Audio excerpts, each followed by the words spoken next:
And welcome back to episode 102 of the Unpaid and Underrated Podcast, a podcast by crew for crew. I'm one of your hosts, Big Keith, joined as always here by Big Joey. Hello. And yeah, this is us. This is just going to be a shoot the breeze episode. Not too much lined up. We might get joined by a little silly goose here in a little bit.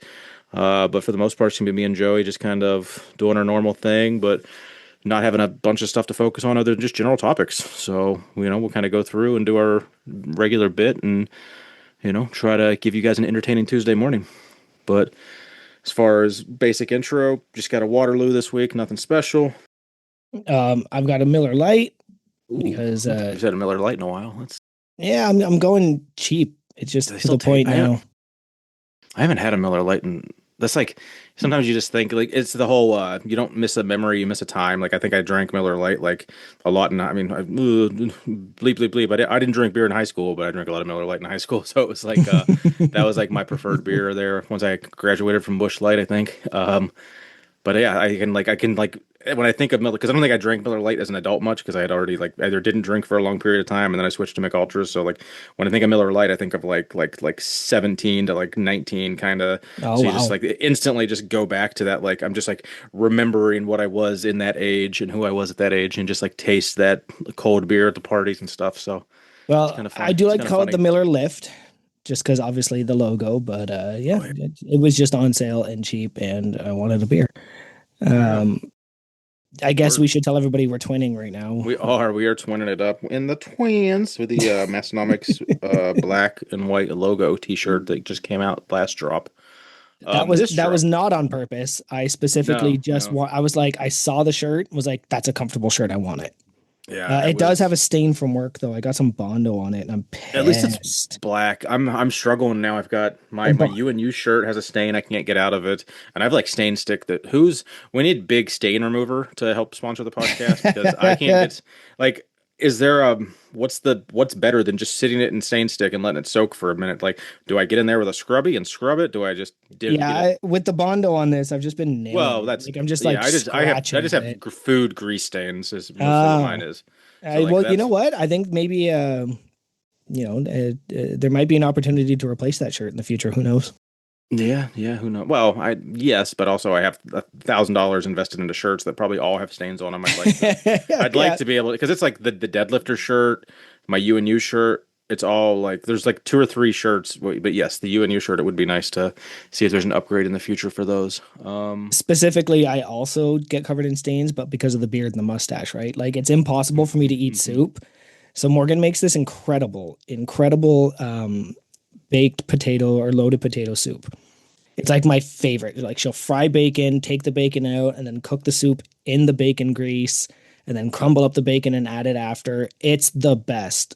I'll be damned if I don't wear that for days. It is my favorite thing, but then I'm just covered in soup from beard to belly button forever and ever.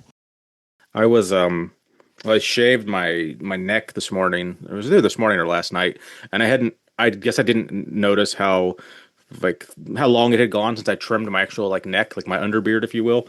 And it makes such a world of difference just with with your beard so long, you don't see your neck no matter what. But my beard is only like an inch long, maybe 2 inches long, whatever. So it's very visible if I have neck hair down to my shirt line or not. Yeah. So when I guess it's such a rewarding instant visual results when when I'm done trimming the neck up with just the clippers, and I'm like, the beard trimmer, that is, and I'm like, I actually have a neck again, and I have a face, and I just noticed it as I kind of looked up to scratch, and I can looking at myself in the mirror or looking in the Zoom reflection, it's like, there's my neck again. So I don't know, it's just those little things in life that.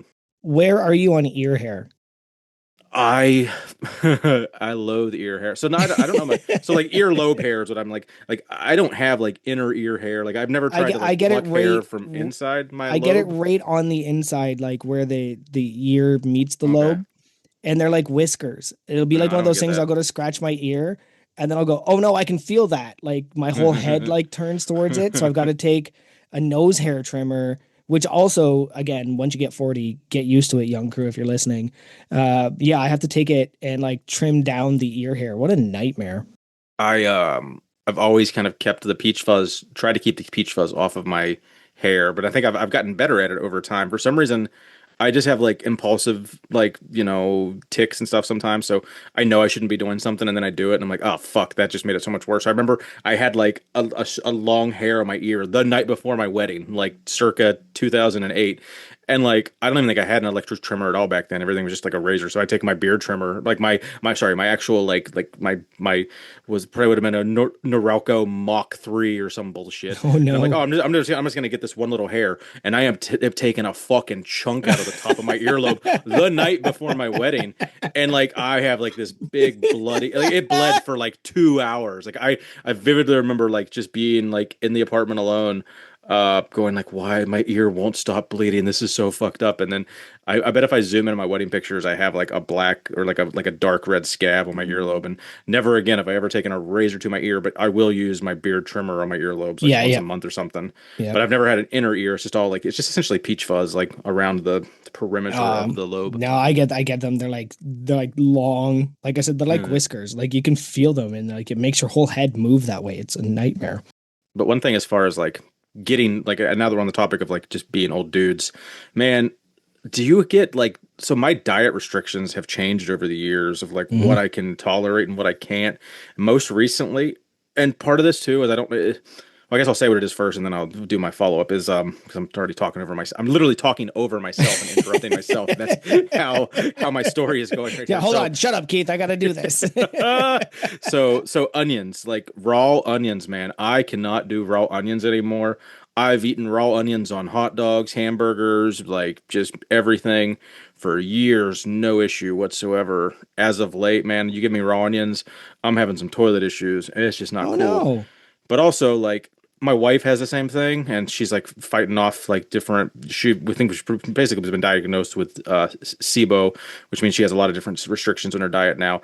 But she doesn't eat raw onions, which I don't even know if it's part of the SIBO thing or not. But nonetheless, like she won't eat raw onions. So part of it is like, do you think you just get that sympathetic sickness because your spouse has it, kind of thing, or am I? Is it just or is it just coincidence that I also now am raw onion intolerant, or have I just been that my whole life and the shits just didn't bother me as much until I'm older, kind of thing? Like, I don't know.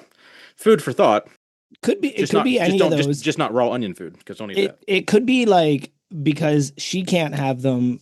You don't have them as often, and then you lost your ability to That's process true. them. Like That's that could valid. be a thing. Yeah. It could also just be like your stomach was just like, yeah, I'm done with this shit, Mm-hmm. and like just as you got older was like, I'm not processing this, get it out. I got that way with like really high saturated fat, probably towards 37 or 38. So particularly when I was working at Costco, which I'm not anymore, if I didn't bring a lunch, I would go get the poutine because the poutine's 1,200 calories. It would get me through the day for my calories. It's an 8-hour shift. Eat once, it would get me through, and I would eat half, maybe three quarters. And by the time I finished it and then walked back to my workstation, I would have to run to the bathroom. Hmm. Like just the fats in that would immediately not process through my body. And I would just have to run. And I'm not going to leave it on the kitchen counter like some people. Mm-hmm. Bathroom counter, I think, Bathroom was counter, it? yeah. Was it? Speaking of that, he's here, by the way.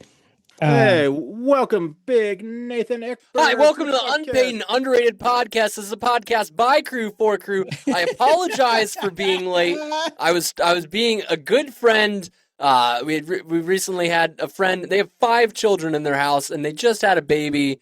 And we took them dinner, and I'm sprinting home, and all the kids were playing outside, and now my wife's bathing all of our children alone. But I'm here for you guys, the listeners. Welcome back to Unpaid and Underrated, a podcast by Crew for Crew, relentlessly late by the crew. I'm your host, Nathan Ekberg, joined tonight by Onion Keith and Poutine Joey.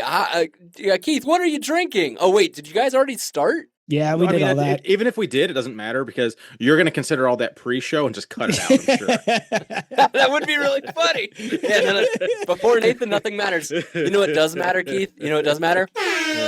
Oh, Horns in the We've chat. got we got horns. Okay. We got the horns. And we can make them a little bit louder. A little bit louder. Oh, Anytime fuck. anyone asks me about Nate, I always tell him he's horny. Oh, geez. Well, I would have made a joke about him sprinting home. Because Yeah, the last time he that's told what that happened. story. Yeah. I did offer, because all the kids were playing and all this, and I was like, if you guys have a bike, I could just bike home real quick. Like, that's fine with me, and you guys just stay here, but I gotta get out of here. And they're like, oh, remember us when you're famous? And I was like, oh, this podcast is huge, so yeah. I'll remember you guys. And I Keith, almost felt bad because Nate was like, hey, can we push it a half hour? I have this really family important thing. We're just like, Joe and I are both just kind of like, we're just gonna start at 7 because we got to get up early. We're good.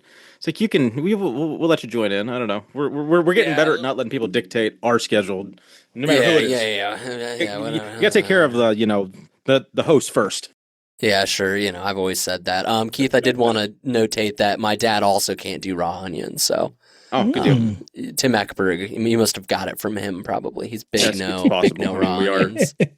We're a family, so that makes sense. Big no onions guy. Yep. Yeah, big no raw onions.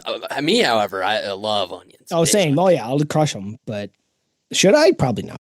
No. Should anyone? Yeah, dude. Onions. So what you guys been doing, huh?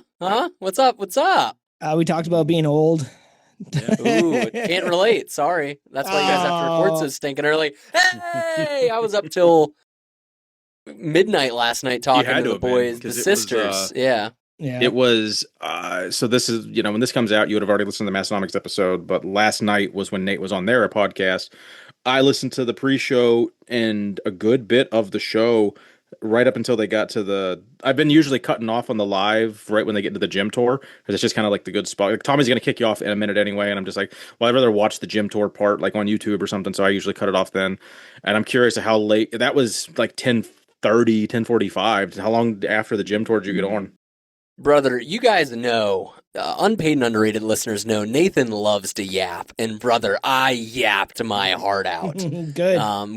We went hard in the paint, and we didn't even cover everything we should have. So that's great. It came out, but yeah, make sure you listen to that. If you're listening to this and you don't know what the Massonomics podcast is, really shocked. Glad you're here. Yeah, but I was also on that podcast. Surprised. Yeah. So you go over there, take a listen. And talked about the development of Gym Radar, and I put the boys in some awkward situations. What's Gym Radar? I don't think I've ever heard of it. Gym Radar. Oh, what are we doing here? Do we want to talk about? Do we want to dive right in? Is this our title topic? We should probably be light on. Let's save Gym Radar for filler if we run out of other stuff, since the whole other. Oh, okay. It's just filler to you. I see. I mean, is there any? Okay. The guy spent the last 3 months solely focused on Gym Radar. I get it. But do our listeners want to listen to the same podcast twice? Probably not. Oh, that's fair. So, what did you not get to on the Massonomics podcast? Think about that throughout the course of this, and then we'll circle back to Gym Radar once you're like, oh, I didn't talk about that. This is that one thing I do want to talk about. Wow. Just because we do have 20 other topics, but none Keith, of them are that important.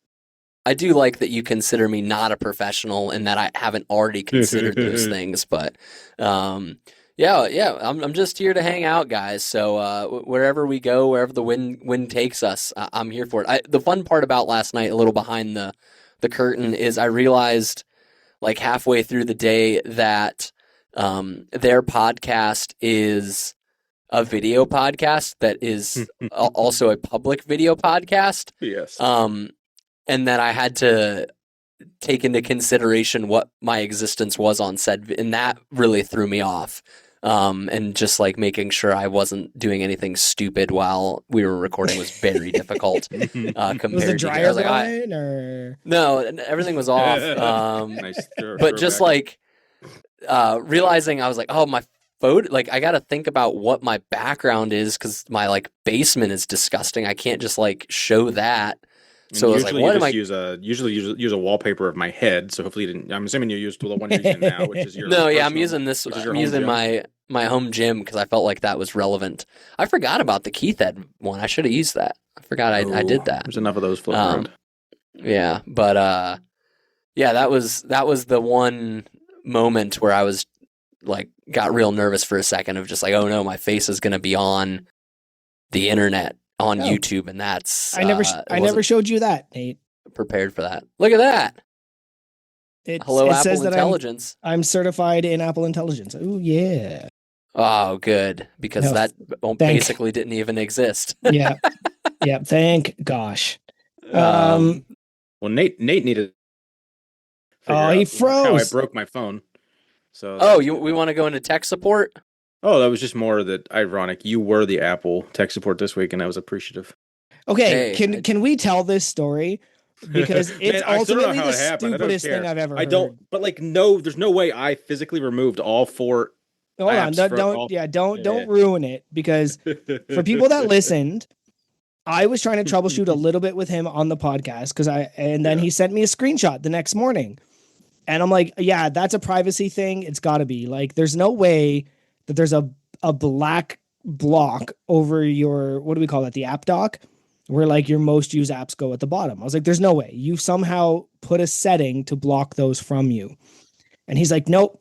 I tried this, I tried that. And then I was like, just do a settings reset. That's the easiest way to fix it. And Nate's like, no, that's dumb. So I'm at work and I get a I didn't FaceTime. use those words. Should have. It was more And I get a FaceTime call from these two. So I join it real quick. So they got an insight into the warehouse that I work in. Those tall freaking ceilings. It's a gigantic warehouse. Yeah. It's almost like it's a warehouse, Keith. Well, yeah, but some warehouses are like 20 feet tall. Others are like 50 feet tall. That would seem a very Yes, tall it's very tall. Our tallest forklift is 30 feet. And so it turns out, Nate, would you like to explain how you figured this out? warehouse. So I didn't realize that this was a topic on last week's podcast. It was For starters, but Keith, pretty heated and animated, if I recall. yeah, but also, well, Keith doesn't get animated. I do. But I wake up. So on Fridays, typically I take all of the children out of the house so my wife can do floral things. So I'm like trying to get everyone situated and out of the house. And Keith's like texting a bunch of stuff about how his phone doesn't work. And I'm like, I have like 15 messages and I was like, what is going on? And I look, it's like, what is he saying? And he sends a screenshot and I'm like, what? Huh? Am I missing something? Like it looks like a phone. I don't understand. It's like, it's weird that, huh? And so we go to a park that's like a 5-minute drive down the road. And I was like, I just gotta call Keith because I need to talk to him and like, I need to hear his words and work through this. So I am at the park and Keith, I'm gonna rag on you. I don't want to make fun of you, but the situation is very funny that I am like bustling to get all of my children out of the house. I'm at a park. I am pushing 3 kids simultaneously on. You called me. I didn't call you. On swings, and then I FaceTime Keith while I'm pushing all 3 of these children. And Keith, who is so busy in his life, is just laying on his couch.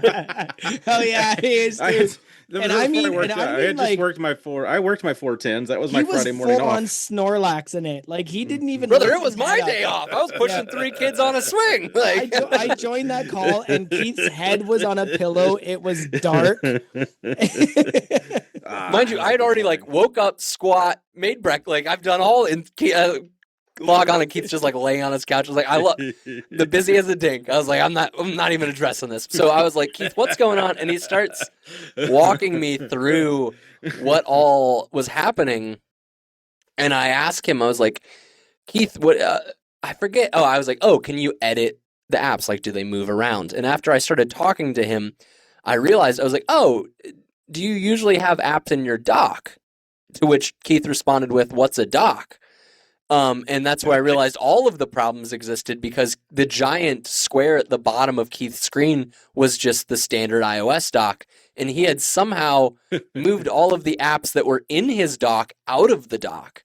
And so he was just swiping between the pages and the dock was there with no apps. And he just never realized, which the funnier part was when he moved the apps back into the dock on his phone, he was like, wait, these apps stay here on all of the pages? And I was like, hasn't it always done this?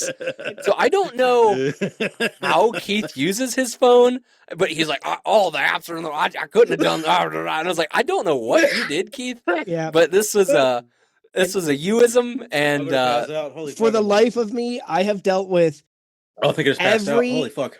Every technical support thing you can think of from an Apple perspective. Right? Like the reason I have that certification is I have genuinely fixed problems that like even Apple was like, okay, how did you do that? And I couldn't figure that out because there's no way you just removed all the apps from your I don't dock. understand how it happened. But he didn't know. The thing is, I know what the dock. I just, in hindsight, I was like, oh yeah, it is always there. But it was just in the moment. I was half asleep, like you said. Like I don't know. But it's a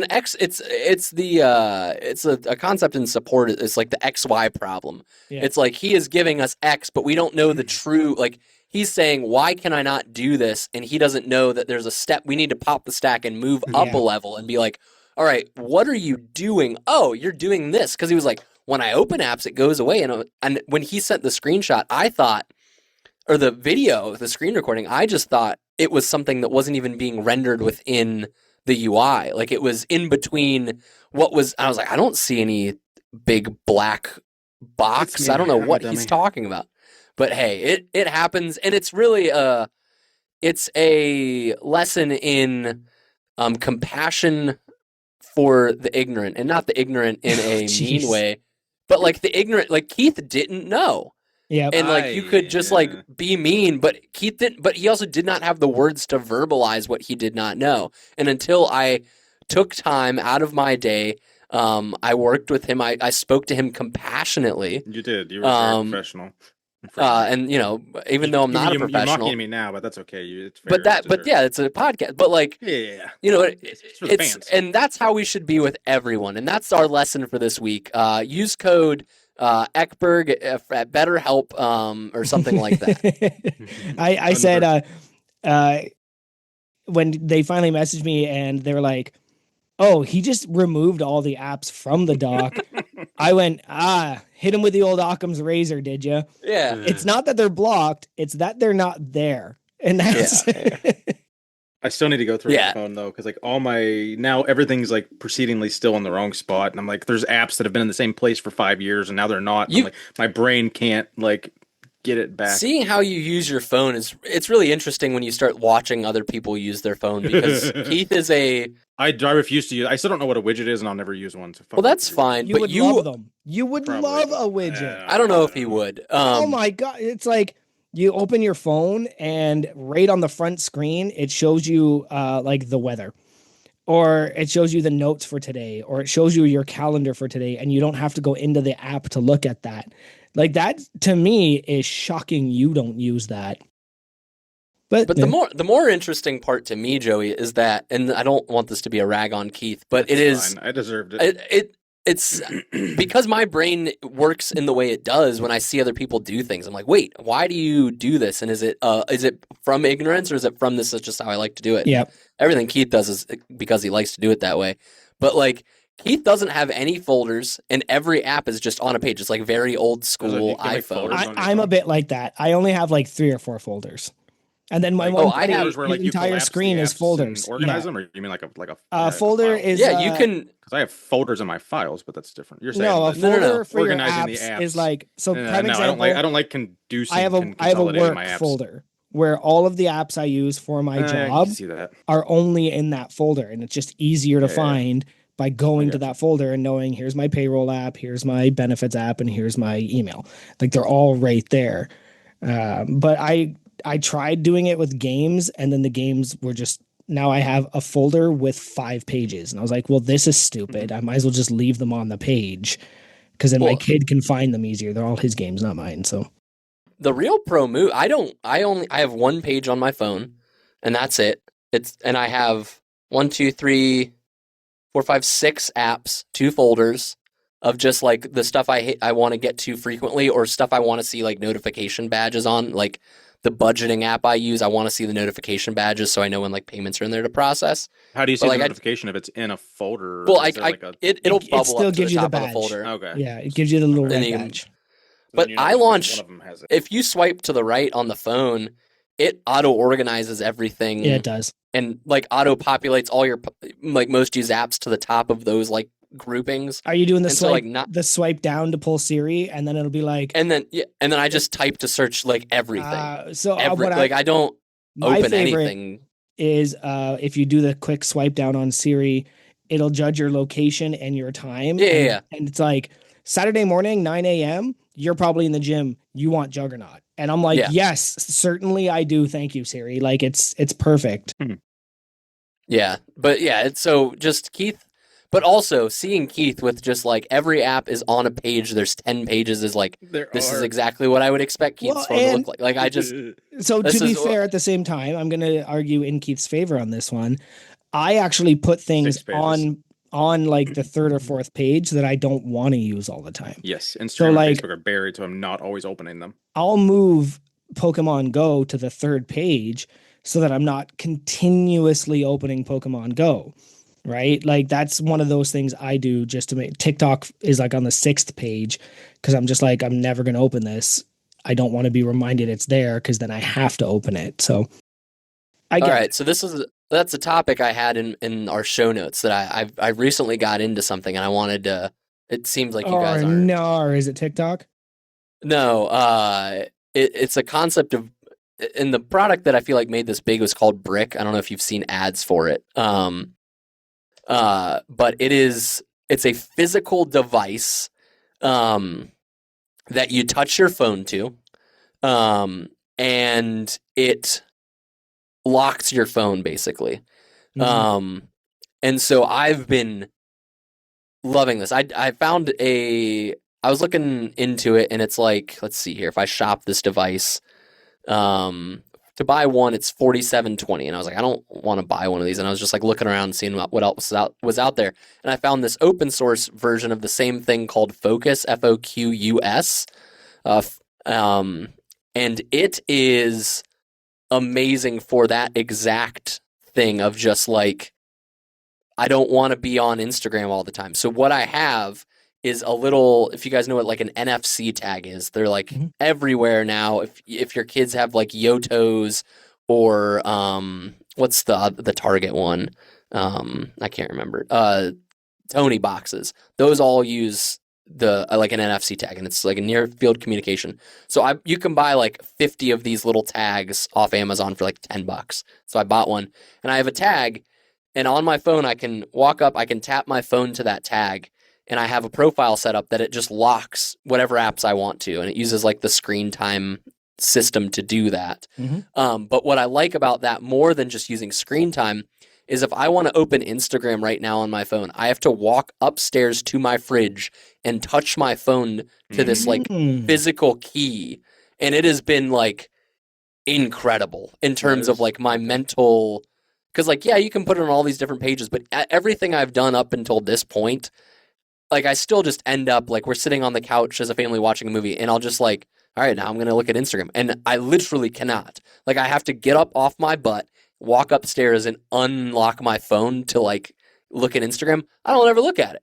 Like it's just like, and so That's if you've good. tried to That's DM me good. on Instagram, I'm really sorry I haven't gotten back to you, but I've like 12 hours out of the day, it's like locked.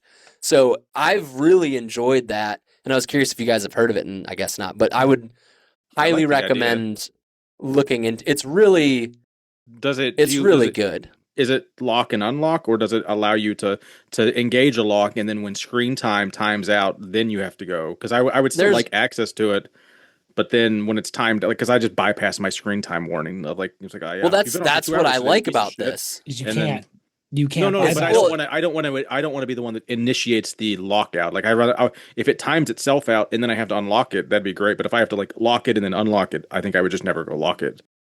Yeah, there's all kinds of things where you can set up like timers and things, but you can set up different profiles as well. Like I have one that just locks like everything but messages. So like if I'm leaving the house with the family and it's just like I don't want anything, I can turn that on and it literally until I get home I can't. There's like emergency things and stuff that like if I really needed to I could, but I just leave the like phone in maps I and think messages. it'd be beneficial for my wife gets pretty frustrated with her phone at times, and she'll just turn it off or just like leave it in the other Yeah, I room. mean But I'm that like, this works could be too. more beneficial. Like this could be something I that physically. Yeah, I like I've that. really liked it. So focus.app, use code unpaid. Uh, Spell that focus for for Is the that listeners one true? more time. Can we do that? Legit. no, it's completely free. It's open source. Like no one's So making use money code off unpaid. this. So yeah, use code unpaid because it's literally unpaid unless it's in Uh, the game unpaid and underrated. In which case it is spell underrated. focus. Spell focus for him one more time. F O no F. I'm glad I It is asked. spelled well. They spell it weird. It's I don't F know. That's O what the fans are gonna want to know. FOQOS. Okay. FOQOS.app. If I remember, I'll put it in the show notes for you guys, so you can click it down there. Check out the show notes at unpaidinternpodcast.com. And you can check out the show notes there. Check out Focus app or Brick is like the mainstream one that everyone talks about, but this one's free. I've been using that website, that unpaidinternpodcast.com. Yeah, tell us a little bit about what you've been doing in Fireside there. backdoor, I guess, if you will. Yeah. Because so explain it. It's like Fireside is the host, and like everyone that uses Fireside has access to basically that website, and then you just auto pop. You basically just put your stuff in and build your own quote unquote website just by doing data entry. Is that a question? Yeah, well, I'm trying to understand. So, like, I go to unpaidintern.com, and then it's like, wait, when I need to get in the Fireside, I got to log into it. And then it's like a whole like network administration thing on the back end. But I guess we ignorantly, well, I'm sure I didn't. I'm sure I knew that it wasn't something you built, but I think we just started saying it was, and maybe I started remembering it wrong. But it's a website we pay for. I'm guessing, right? Yeah. So we don't. Well, yeah, we don't pay for anything. Our gracious our father, sponsor does. Yes, Tanner, our gracious sponsor. Instead of buying us speedboats, but yeah. So the way that we could really pop the stack, but basically the 90-second version. No one builds their own like podcasting system for the most. I mean, there are like really big nerds that I know have, but for the most part, you're using a tool like Fireside, for example, is one of them, or the one like Tanner and Tommy use is called Libsyn. Libsyn's huge in the space. Fireside was previously owned. It just was bought out by like three dudes, like three like nerdy dudes, not like three people that want to come in and ruin it, but like three dudes that are passionate about podcasting. But it was built. No, it was built by a guy, like a single dude named Dan Benjamin, who was on a bunch of tech podcasts I listen to. I love him. So I wanted to support him. I was like, we could use Fireside. It looks really good. But it also gave us the option to like build out our own website and some features there. And so I went with that because it would handle all our podcast hosting, but also it gave us a good landing page. And Libsyn had that, but I didn't like the way those pages looked. And so Fireside offered something that just looked a little bit better and gave us more like the ability on our website. We have like extra menus and stuff that you can click. I forget what even we have up there. We do a lot of stuff. So if you haven't gone to unpaidinternpodcast.com, like there is a lot of good resources there. If you're only looking at our if you're only looking at our app through your Spotify and your Overcast and whatnot, like go check it out because all the previous guests have profiles. All the hosts have profiles.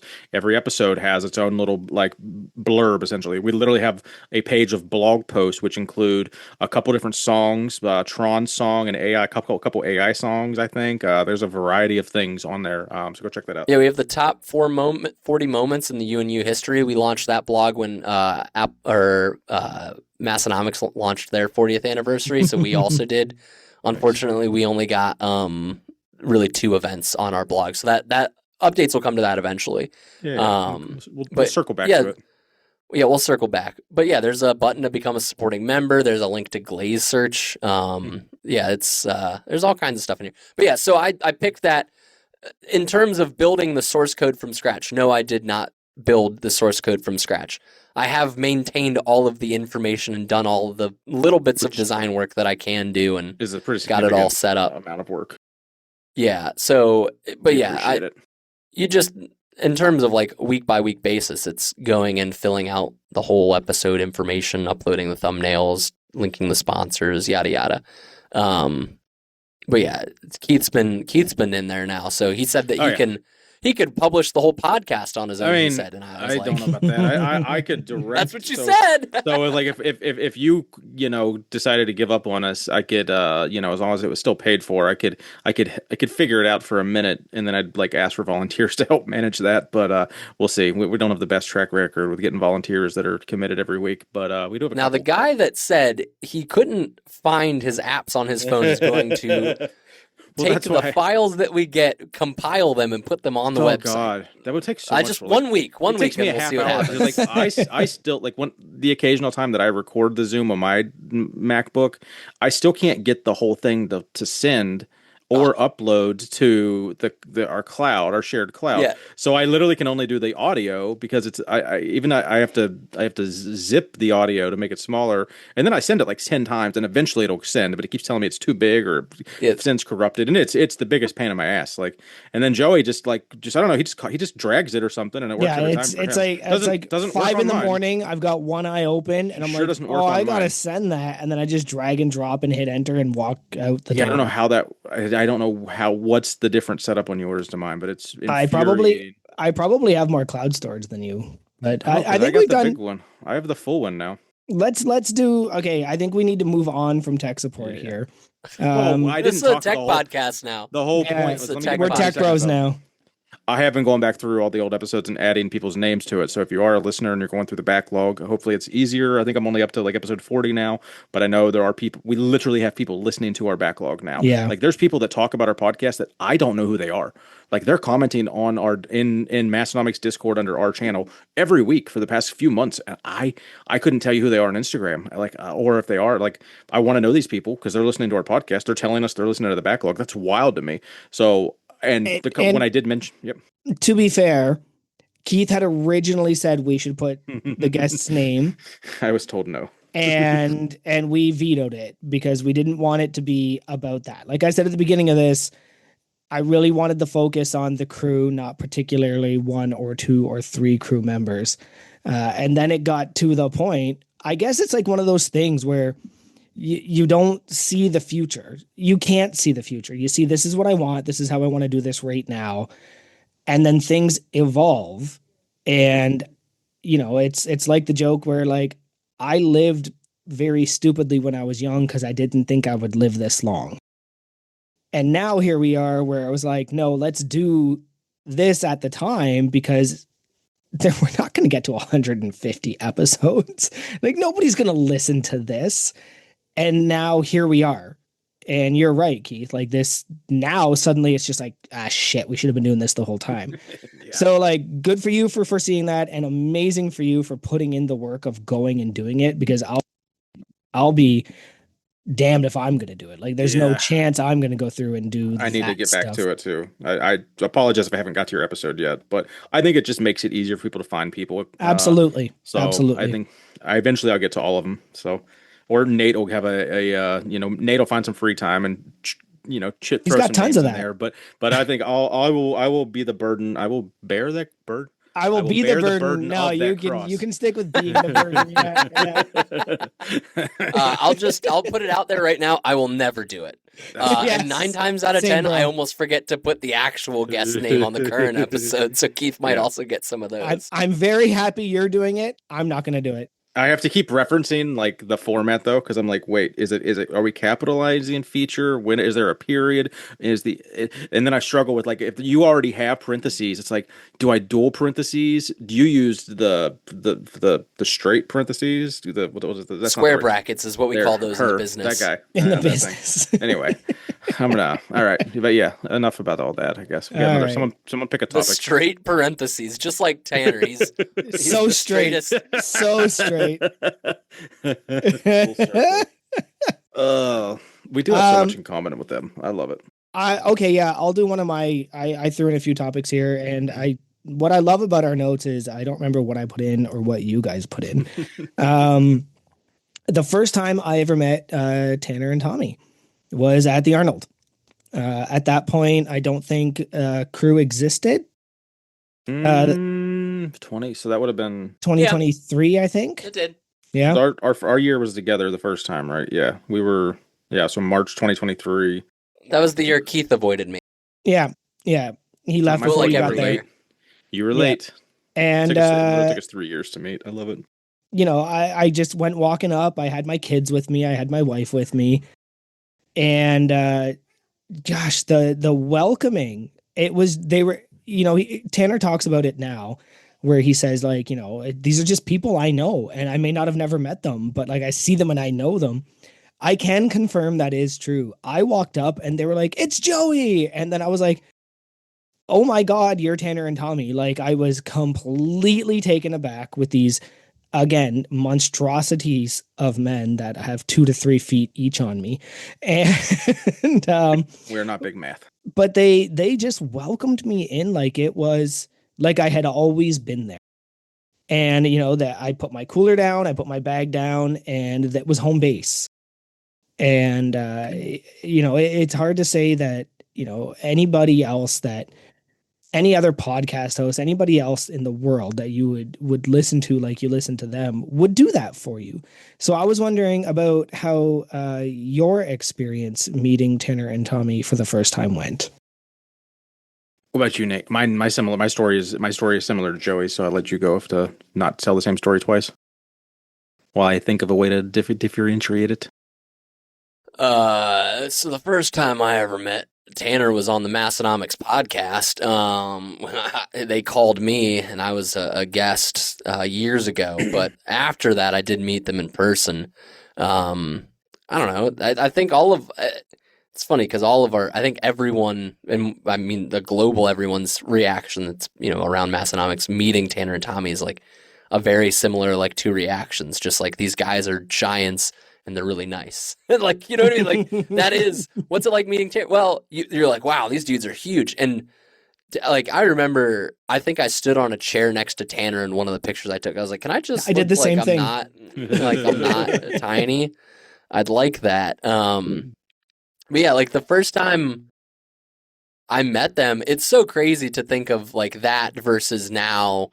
Because we hadn't started this podcast, like, it was such a different time at that point. Like they're just like, oh, it's Big Nate. And it's like, it's crazy that you know who I am and, all of that stuff. But, when I saw you put this in here, the only thing I thought of was just like, I just remember being like, those guys are a lot taller than me.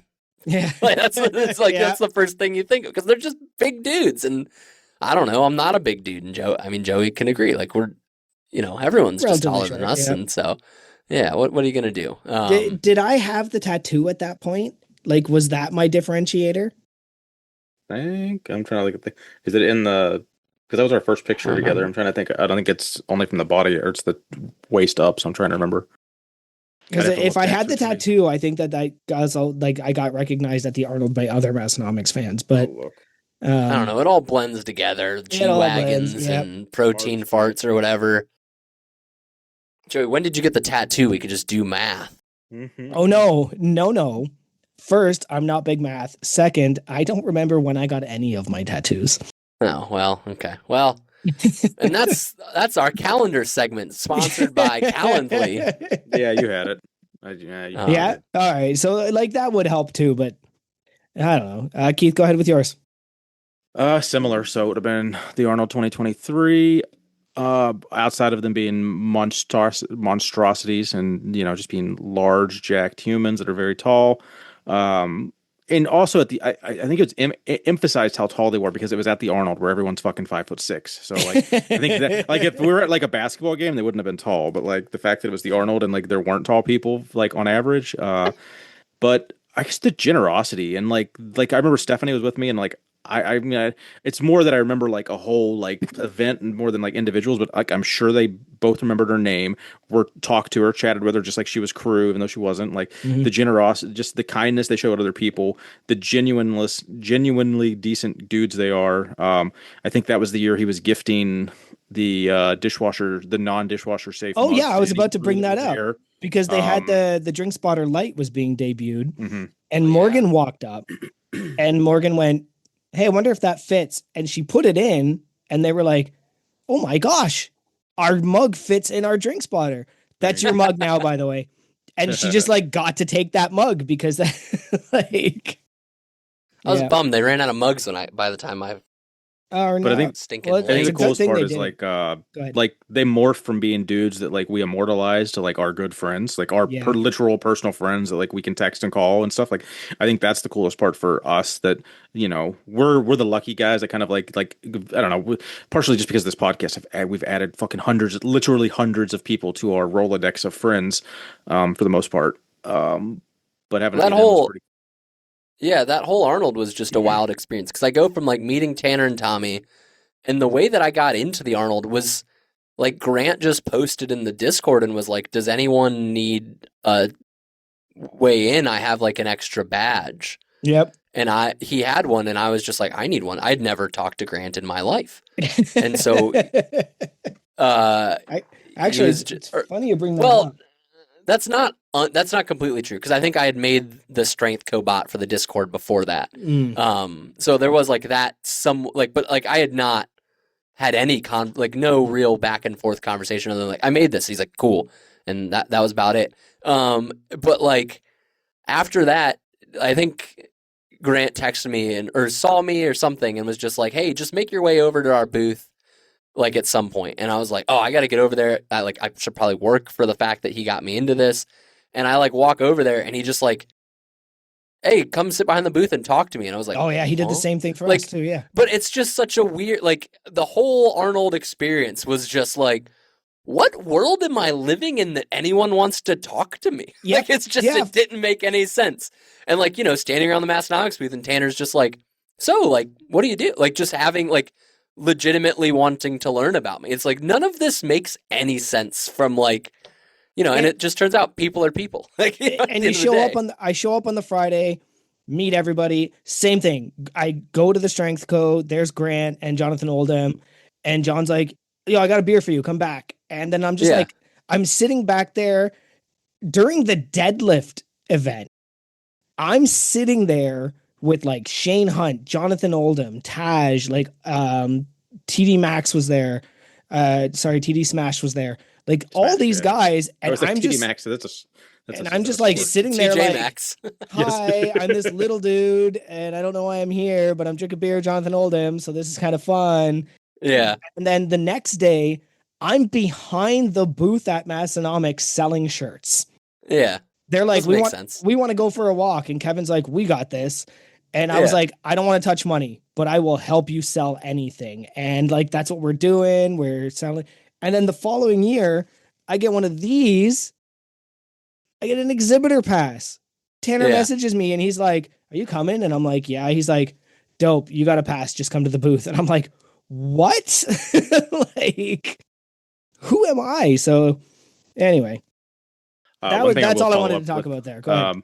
The Arnold that we just described does not exist anymore. It does not exist anymore. Rest in peace. It might not even Maybe exist. Grant will bring it back. We'll pray that Grant brings back a good Arnold and we have a home base or something, but I doubt it. I think it's beyond saving. They're going to add an extra day. They were talking about it on the OK podcast, and I don't know if the Strength Co will be back. It just seems like I don't think a ton of extra work to add an extra day. And I'm curious. Well, there's no. I'm curious if vendors. Well, yeah, I wonder if vendors will give a lot of pushback. But while we're on it, and Joey walks away for a second, since I wasn't on the Arnold episode, I didn't get to get my hot take off about the Arnold, and I think now's the appropriate time. And I just want to say. Hot take. Not every booth needs a DJ, and I'll just put that. I just want to put that out there. Not every booth needs a full-time DJ blasting house music into the expo. I was at a bridal show this weekend with my lovely wife for Floral Designs by Kay. Get your wedding florals there online, shipped to you. You call her, not me. We'll take care of it. But like. There were no DJs at any of those booths. And you know what? The expo was fine. No DJs. We don't need DJs at booths. We don't need them. Okay? We don't need stinking DJs. No DJs at expo booths. Just 2027, whatever year it is. Please no. It will be. Well, it will be 2027. That's fucking... so less DJs, more G-Wagons. Yes, but listen, if every booth had a G-Wagon, I'd be perfectly fine with that. Then I'd know where to find Keith. Or actually, it'd be harder to find Keith because it'd be like, which G-Wagon? Yeah. The Glaze Wagon. We'll get our own booth. Yeah, we'll get our own We'll get our own G-Wagon, daggone it. We're going to need a lot of money from... So, speaking of that, make sure to use code UNPAID at all our stuff so that we can buy a G-Wagon to haul our speedboat to the Arnold.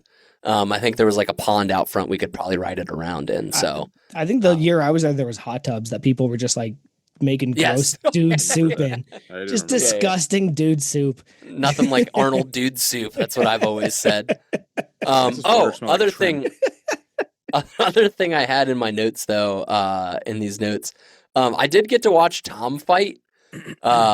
at the Okay. Arnold, since we're on the Arnold. I only stayed for one of it. He had like 5 matches. I stayed for one of them.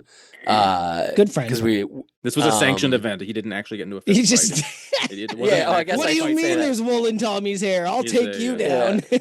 Yeah, Tom competed in a Brazilian jiu-jitsu competition. And my wife and I were trying to like figure out if we could get there, if we had to buy an expo pass, and we ended up being able to get in. We ended up going primarily because we stayed with Tom and his wife overnight, and there was a coffee shop nearby that his wife had been to previously that had like gluten-free donuts that she really wanted, and they didn't end up getting there before the match, and so we went and got her a gluten-free donut and took it to her, and we're like, oh, we'll stay for one of the matches since it starts soon. And so we were watching Tom warm up for Brazilian Jiu-Jitsu, insane. Second, watching Tom compete in Brazilian Jiu-Jitsu makes me never want to make a joke about Tom killing me again because he could 1000% slaughter me. Also, I don't know if my heart has ever, I was literally just ready to, and I'm like used to like powerlifting competition where people were like yelling and everyone was so quiet. Like there was no like it was all just like very like, it wasn't like golf. Like people were just like, come on, yeah, what, yeah. But like there was no just like, and I was like, I felt like I was like, I was just like, my heart was like racing. It's a 5-minute match, and my heart was like at 160 beats per minute the whole time because I was like I don't even know the words. I like got nervous for him, and I don't even know why. It was a crazy experience. But yeah, Tom scares the heck out of me now, and the things he does with his body doesn't make any sense. I don't like it. So yeah, he's strong as heck. He's scary. Like that he called it pajama wrestling. That was a very I do like that bit. But yeah, so shout out to Tom for beating like 4 out of 5. The first person he beat, I was talking to him in the hall as he was warming up, and he's like, it sucks that you came to this match. Like the dude I'm facing he's like 140-2 or something, like insane like that. Like the dude doesn't ever lose matches, and he's like, I'm gonna lose this match. You picked the wrong match. You should stick around to see me like actually win some. Tom beat the guy, and I was like, damn. I was ready to go just like start smack talking that. Like I was just like, yeah, suck it, my friend Tom beat. Like I was just so fired up. And Tom was like, yeah, that guy doesn't lose. I was like, yeah, he does. He loses to Tom. Like, and I was like, and Tom, the crazy, like, I was just, I was like, dude, and we were out late. Like, we were at the Arnold all day. Like, this isn't even you and your peak. Like, when we get you to peak, I was like, he competed Sunday. So, like, we were, he competed after walking around the Arnold, traveling to Columbus. Everything we talked about the Eagle, he did that after. Yeah. And I was like, you're insane. And he went 4-5. Like, he won 4 of his matches, which is crazy. 4 of 5, and he was so nervous. So, yeah. Shout out to Tom. Good dude. We'll get him on the podcast someday whenever you get him scheduled. But yeah, I'll get around to that. Got a lot going on. It'll end up being get to it in a minute. It'll be fall time at this point because I've got literally have 2 spots left before Lift Hard, Live Easy and Home Gym Con that I'm kind of seeing who can pitch me the best pitch to get those spots because it'd like to be someone at both or either. Yeah, we tried to get him on, but he just couldn't make it. So he seems to be becoming just like our good friend Matt. It seems effect. Like we just keep trying to get him on, and he just can't make it. I think is the real problem there. So we'll see if we can get him on at some point. Keith, I think it's your turn to pick a topic. Oh, what is Spicy Pizza texted me yesterday out of the blue and was like, "Hey Grayson," and I'm like, no clue what he's talking about. Just completely like I haven't been on Instagram since like maybe 5 a.m. that morning where I glanced at it before I got up and then started my day, and I haven't been on social media since. It was obviously it ended up being his birthday, and I didn't know that, so he was making fun of me by calling me Grayson because as the keeper of the birthday celebration, you forgot his birthday. Yeah. Well, yeah, and I'm like, yeah. So that was the full circle, and I had like he was trying to like not explain it to me, but I kept on being like, dude, I'm sorry. Like as soon as you explain to me the joke, I'll get it. And then I was like, oh, it is because I hadn't seen that he posted his birthday in Discord. So yeah, so happy birthday, Pizza. Happy birthday. Happy birthday, buddy. And then while we're And then just a big, I think earlier I had mentioned about, if Nate disappeared on us, when Tom whoops his ass and puts him in the ground, that, we'll be in search of more volunteers and how we really don't have many that are thorough. Big Jeff was with us for a couple years and did great. And then Big Gary's picked up the mantle and been the keeper of the stickers. So appreciate anyone that, specifically right now, currently Gary, you're doing a great job with the stickers. You're literally mailing them out before we get them on the podcast. Sometimes you're like ahead of the curve. You are literally ahead of the curve there. So appreciate you, buddy. Speaking of Gary, Gary, I actually have a message from Gary. Yeah.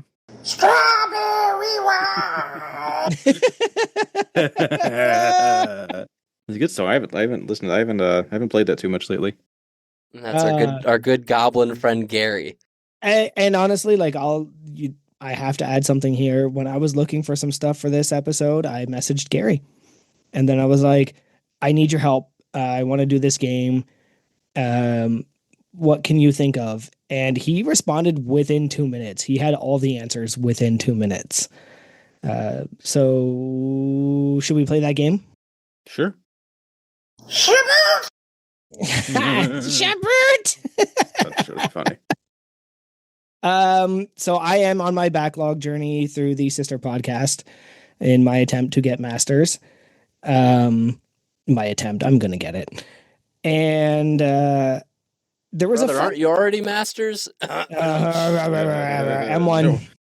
We're gonna log off soon, Nate. We're gonna leave you to close out yourself. It's our bedtime. There was a game they used to play, and if you guys remember this game, it was called Guess the Lifter.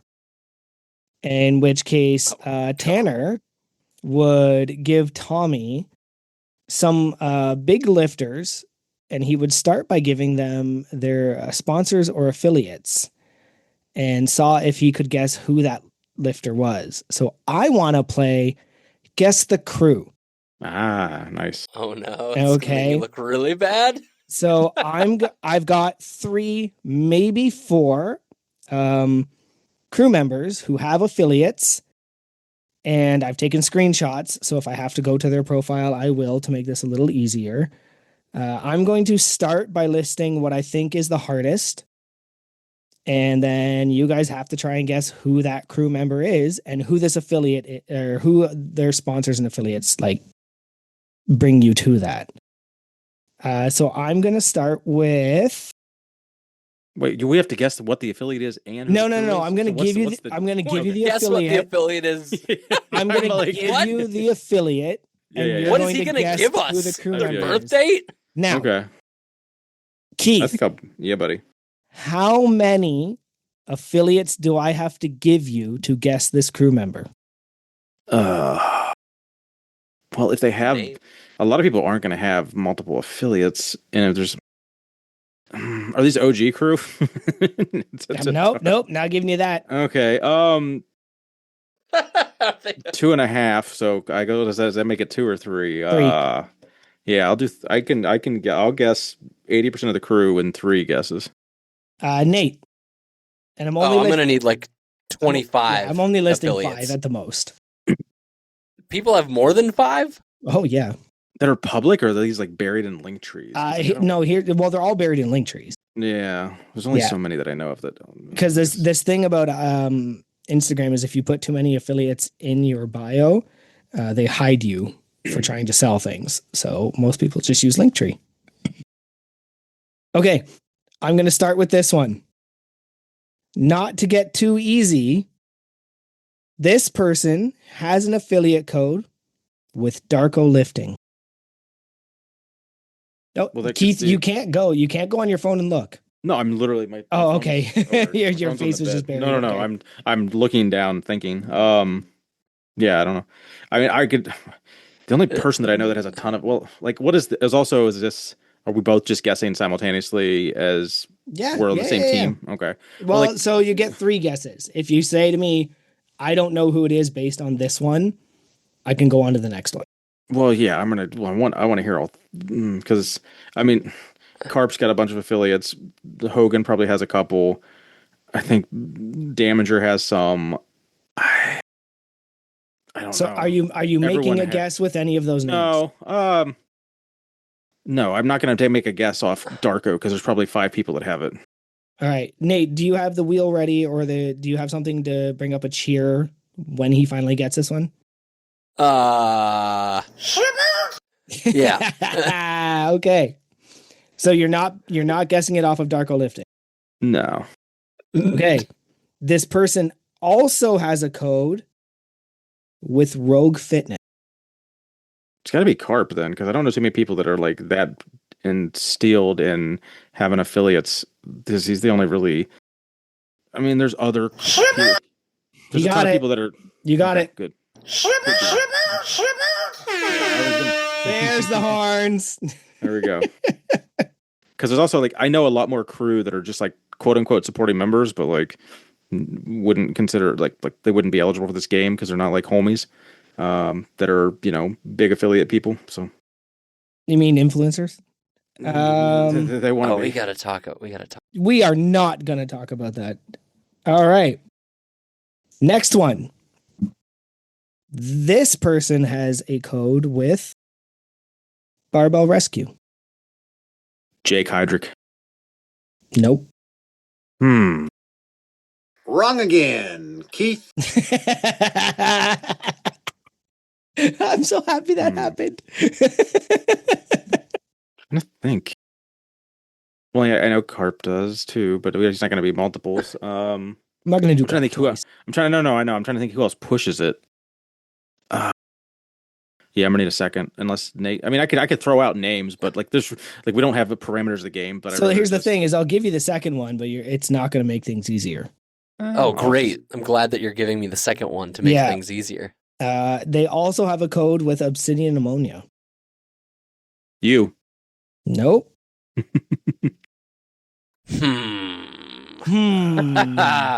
I don't ever look at people's affiliates. That's especially on ones that are ours.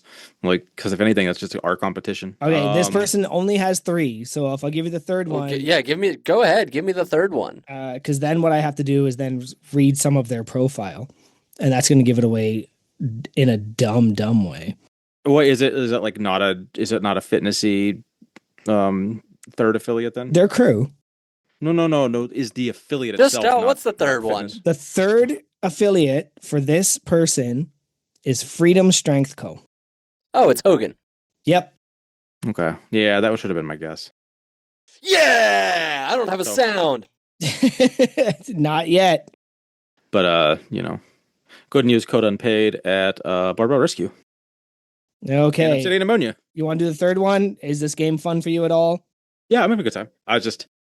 I got something right, so I'm having a blast right now. If I get the next one wrong, the game sucked. Oh yeah, we're tied. So whoever wins this next round is like literally all the marbles rely on this. That's not how you say it. All the marble. Yeah. What is all your bases are mine. All your base belong to us. This one's for all the marbles. Okay. I think Keith lost the marbles though. So to make this as hard as possible. Oh, great. Person has a code with obsidian ammonia. Oh, perfect. All right, next one. Yeah. Okay. There are so many crew with there's literally 20 crew with obsidian ammonia because I see them posting it all the time. It is the most. Let me see if I can get the rest of the other stuff here. Killed Nate.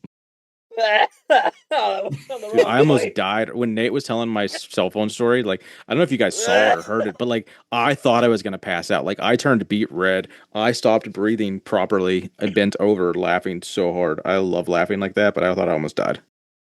Okay. This person has a code with barefoot shoes. Oh. What's the last one? Keith is thinking hard. I mean, there's... Yeah, but his marbles are lost. He doesn't have them yet. He has to win his marbles back. There's a variety. I don't know. Okay. This one will make it probably a dead giveaway. That's what I was waiting for, so I could get points. This person has a code with Mitchell Hooper's Lift Hard Be Kind. Oh, it's Joey. That one was me, yep. Oh. I was guessing that on the last one, but I wasn't sure if you would... See, that one's extra hard because I don't have that anywhere on my Instagram. It's funny. I mean, So what do I win? Do I get Keith's marbles now? At least I used to have a I got code. two I of don't them even you can know. do something with. I don't think I've Since checked I on that guessed code it since first. I got it. Do your marbles glow in the dark? Didn't we talk about that on the podcast once? Yeah, no, Or no, we it talked was, about it in the post show. There was the different types of artificial testicles you could get after cancer or something. Like I don't remember. I think that was like a whole, yeah. That was a whole segment. It's a play on words. You guys get it? That's funny. I liked that a lot. I liked it a lot. Good work. Sometimes I'm witty. I can't always know what words mean, but sometimes I'm funny with them. No, it was fun. It was enjoyable. I wasn't sure if it was gonna be like guess the crew by like their features or whatever because I saw that listed because someone had mentioned it in Discord of like playing like the old like kids game of like is it the one with the beard and bald and it would just yes. He's got no hair and probably a beard. No. I do like the game and like other iterations of it of like just random facts of like facts like I think it's so next time we do this in like 6 months to a year I like the idea of playing that again but with like not necessarily the affiliate aspect of it but like this is their total. This is their. I don't know. Like it could be even facts from their episode or something. That could actually be cool. If they actually that could be fun. If any guest, if any crew listening wants to run an episode where they kind of maybe put Joey and I through a quiz show of guess the former guest by like going through show notes and like random facts of them. I don't know. That'd be fun. But no, that was cool. I just wanted to do it like they did it. Like I just wanted to do exactly what they did on their first, because they played Mount Rushmore on their most recent episode and claimed it was their game. And I thought, hey, we could do that too. But any affiliates you heard, they don't exist. Don't use them. Only use Massonomics affiliates. But more importantly, use unpaid and underrated for all their affiliates. Those are the key affiliates. Keith, what kind of affiliates are those? We've got a variety. So there are Obsidian Ammonia, Plate Snacks, Belt Fed Strength, as well as Barbell Rescue, Home Gym Con, and apparel from the Strength Co. Code Unpaid will save you a little bit of money at all those locations. And I just want to say, I'm actively wearing the official girl dad tee of the Massonomics crew, the pink squat tee from the Strength Co. Nice. This shirt is just the squat tee is great. It is like it might be one of the most perfect t-shirts that's out there. It's like a comfort colors, but like if you just pushed it up just it is beefy and it's a good blank. The neck is like this like chonky neck. It's kind of fun. But yeah, use code unpaid there. Let them know we sent you for all your girl dad t-shirt needs. They got it in all the colors. So if you want to celebrate St. Patrick's Day, maybe they have green. I don't know. Yell at Grant. Make him make a green shirt. He'll love that, I'm sure. Okay, I've talked a lot. If somebody wants to choose another topic. I got a little bit of a rant today. Yeah, get him, buddy. Buckle up. Hey, this is something I've said a million Keith times. Rants, It just Can we trash Keith for his ridiculous statements in the Discord today? No, go ahead and rant. Oh yeah, feel free. So my it's just everyone. One of the most important things to me is just bringing the community together. And then like, why do you keep changing your profile pictures on Discord to make them not even be your face or something stupid? And then like we go to click on your profile and it's just empty. And I'm like, do you just not want to find friends in this group? Like that's fine too. Maybe you don't. But like there's some people in my mind I'm specifically thinking of, like they're very active on social media. They're always trying to like, they want to be part of the community. But then like the 30 seconds it takes to like link your UNU episode or put your Instagram profile or anything like that. I don't know. That just proves to me they're not listening to the current episodes because I've mentioned this like multiple times. But feel free, do you. You don't have to do that unless people are more private. But it's also like, I don't know. Just why are you here if you don't want to? There are people that aren't on Instagram for sure. Can I make a counter, Keith? Is it going to be a shit covered counter? With underwear and a note? Nah, there it is. There's the bit. Yes, contradict. So, contradict. You say this, and you come at people pretty hard. And yes, I do think it is really handy. And if I only used Discord for Massonomics related stuff, I see what you mean. I would consider that. But I'm in groups that are you like can change your profile Pretty based sure on which I server. think you can have you can't profile-specific change too. everything, and also sometimes you have to pay like $20 a month, and I'm not changing okay. $20 a month to Yeah, put my forget that Instagram noise. in for the Yep. Oh, okay. like you can change certain things, but I don't think you can change like your description and things. If you can, I'm pretty sure you can I'd have a be profile happily- per account because like I can look at. I think when I you go can to my change your name. You can't change the image unless you pay more, I think. Well, stop changing your fucking image anyway because I Well, don't recognize yeah, your. but my There's point 17 is, fucking Matts. If you change your picture, I don't know who you are anymore. Literally. I'm in a lot of discords with like for example, Svelte, the framework that I use to build Gym Radar. I'm in a Discord for that development framework, and I don't want my unpaid and underrated information in that. It wouldn't make any. It doesn't look Okay, that's professional. fair. Like, and so I agree to that. Then you're free. you don't know what everyone else is doing in there because to you it is like that is where you just interact with like Massonomics adjacent stuff. So it makes sense. But a lot of people have like whole communities that have no idea what that is outside of, you know what I mean? So it'd be like, hey, Nathan, why don't you have this really niche joke in your Instagram bio? And it's like, well, because my Instagram is also like my mom is there. Like, there's more than just I got you. Massonomics people there. So Discord's the same way. It's just harder to see because you could only use it for one thing. That tracks. But, yeah. There's just I just want to know more people.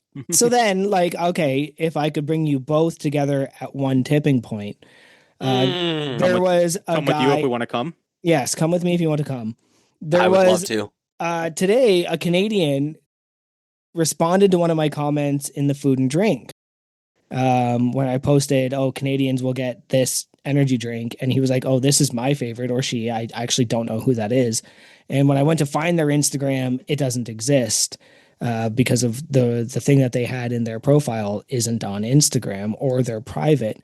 Hey, here's a fun story. There's not a lot of Canadian crew. Why don't I know you? Dude, I was looking through the Gym Radar map and just looking at all the Canadian gyms last night while I was waiting to get on the podcast. Yeah. There's a surprising amount of little Canadians out there. And most of them don't follow me. I don't follow them. We don't interact. It's a big state. It's a big state. I created an Ontario crew chat just for the sake of like when I'm having Strongman Sunday or Steve's going to do it. I'm going to an event this weekend. Hopefully, fingers crossed, I show up at this event. And I was like, yo, like, I'm going to this. I'm going to represent crew, represent unpaid and underrated. Does anybody want to go? And that's just this small local Ontario group. But, there does come. Keith, you're kind of right. And Nate makes a very good point. But the alternative is like, okay, there's 600 American crew. There's 75 Canadian crew, and I don't know 50 of them. How is that possible? Yeah. Right? It's not like I'm hard to find. I give my Instagram on every episode. I have a public profile. I would love to talk to you. But I understand maybe people don't want to. That's awesome. I suck most of the time.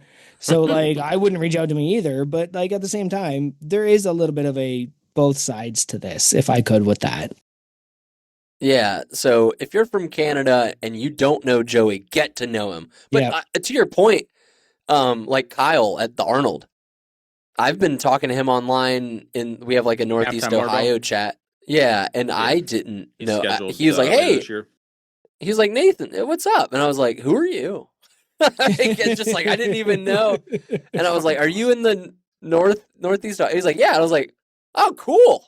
Speaking of meeting tall people, that guy's freaking tall. He's tall. Both him and his buddy. His buddy's in the crew now too. You got him to join up. Hell yeah!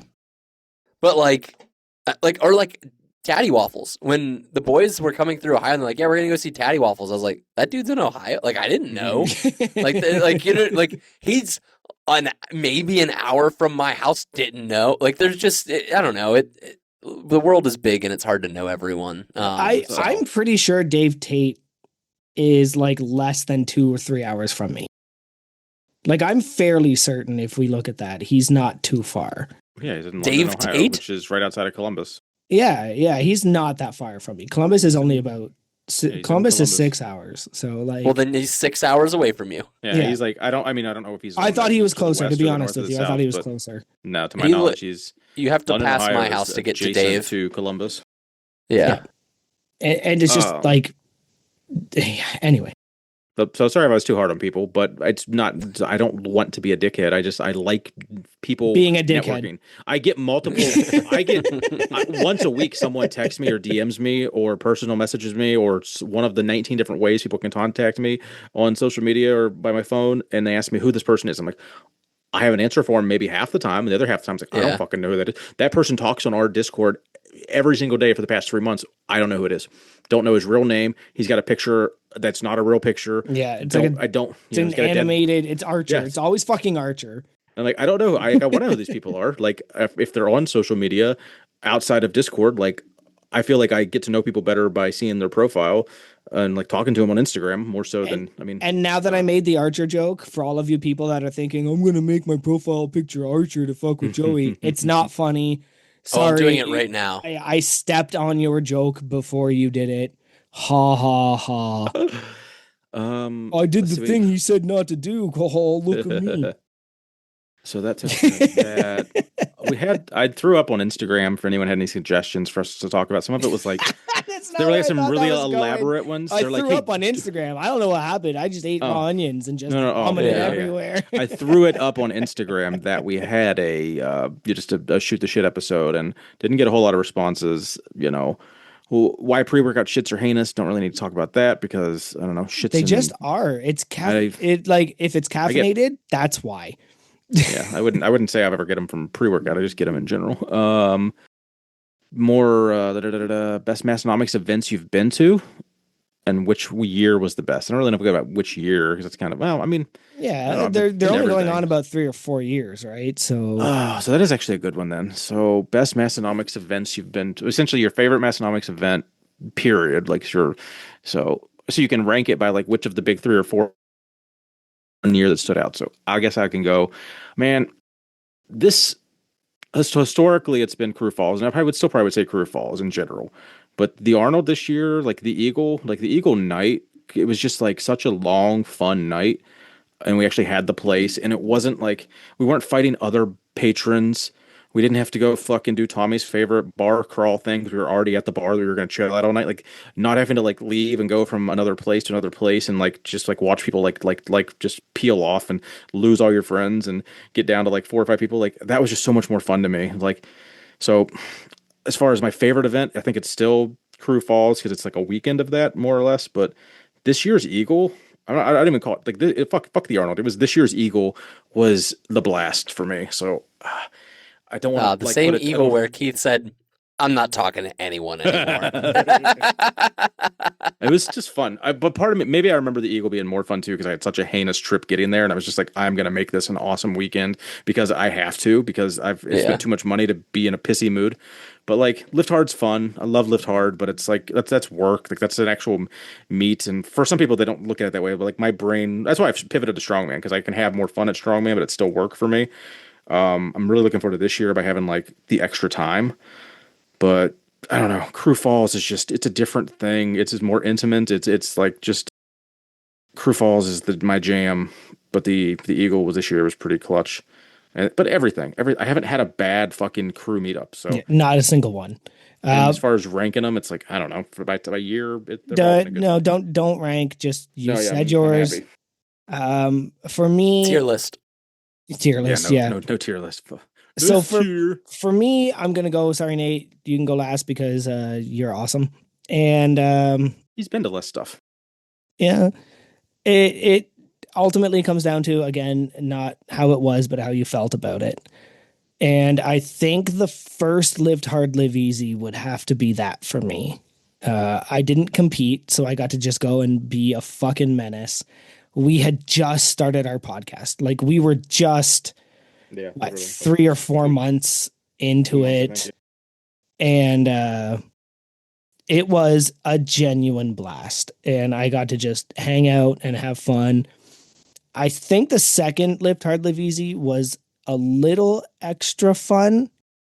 Because I think that's where like me and the Gingers did our like walk out with the matching shirts and stuff like that.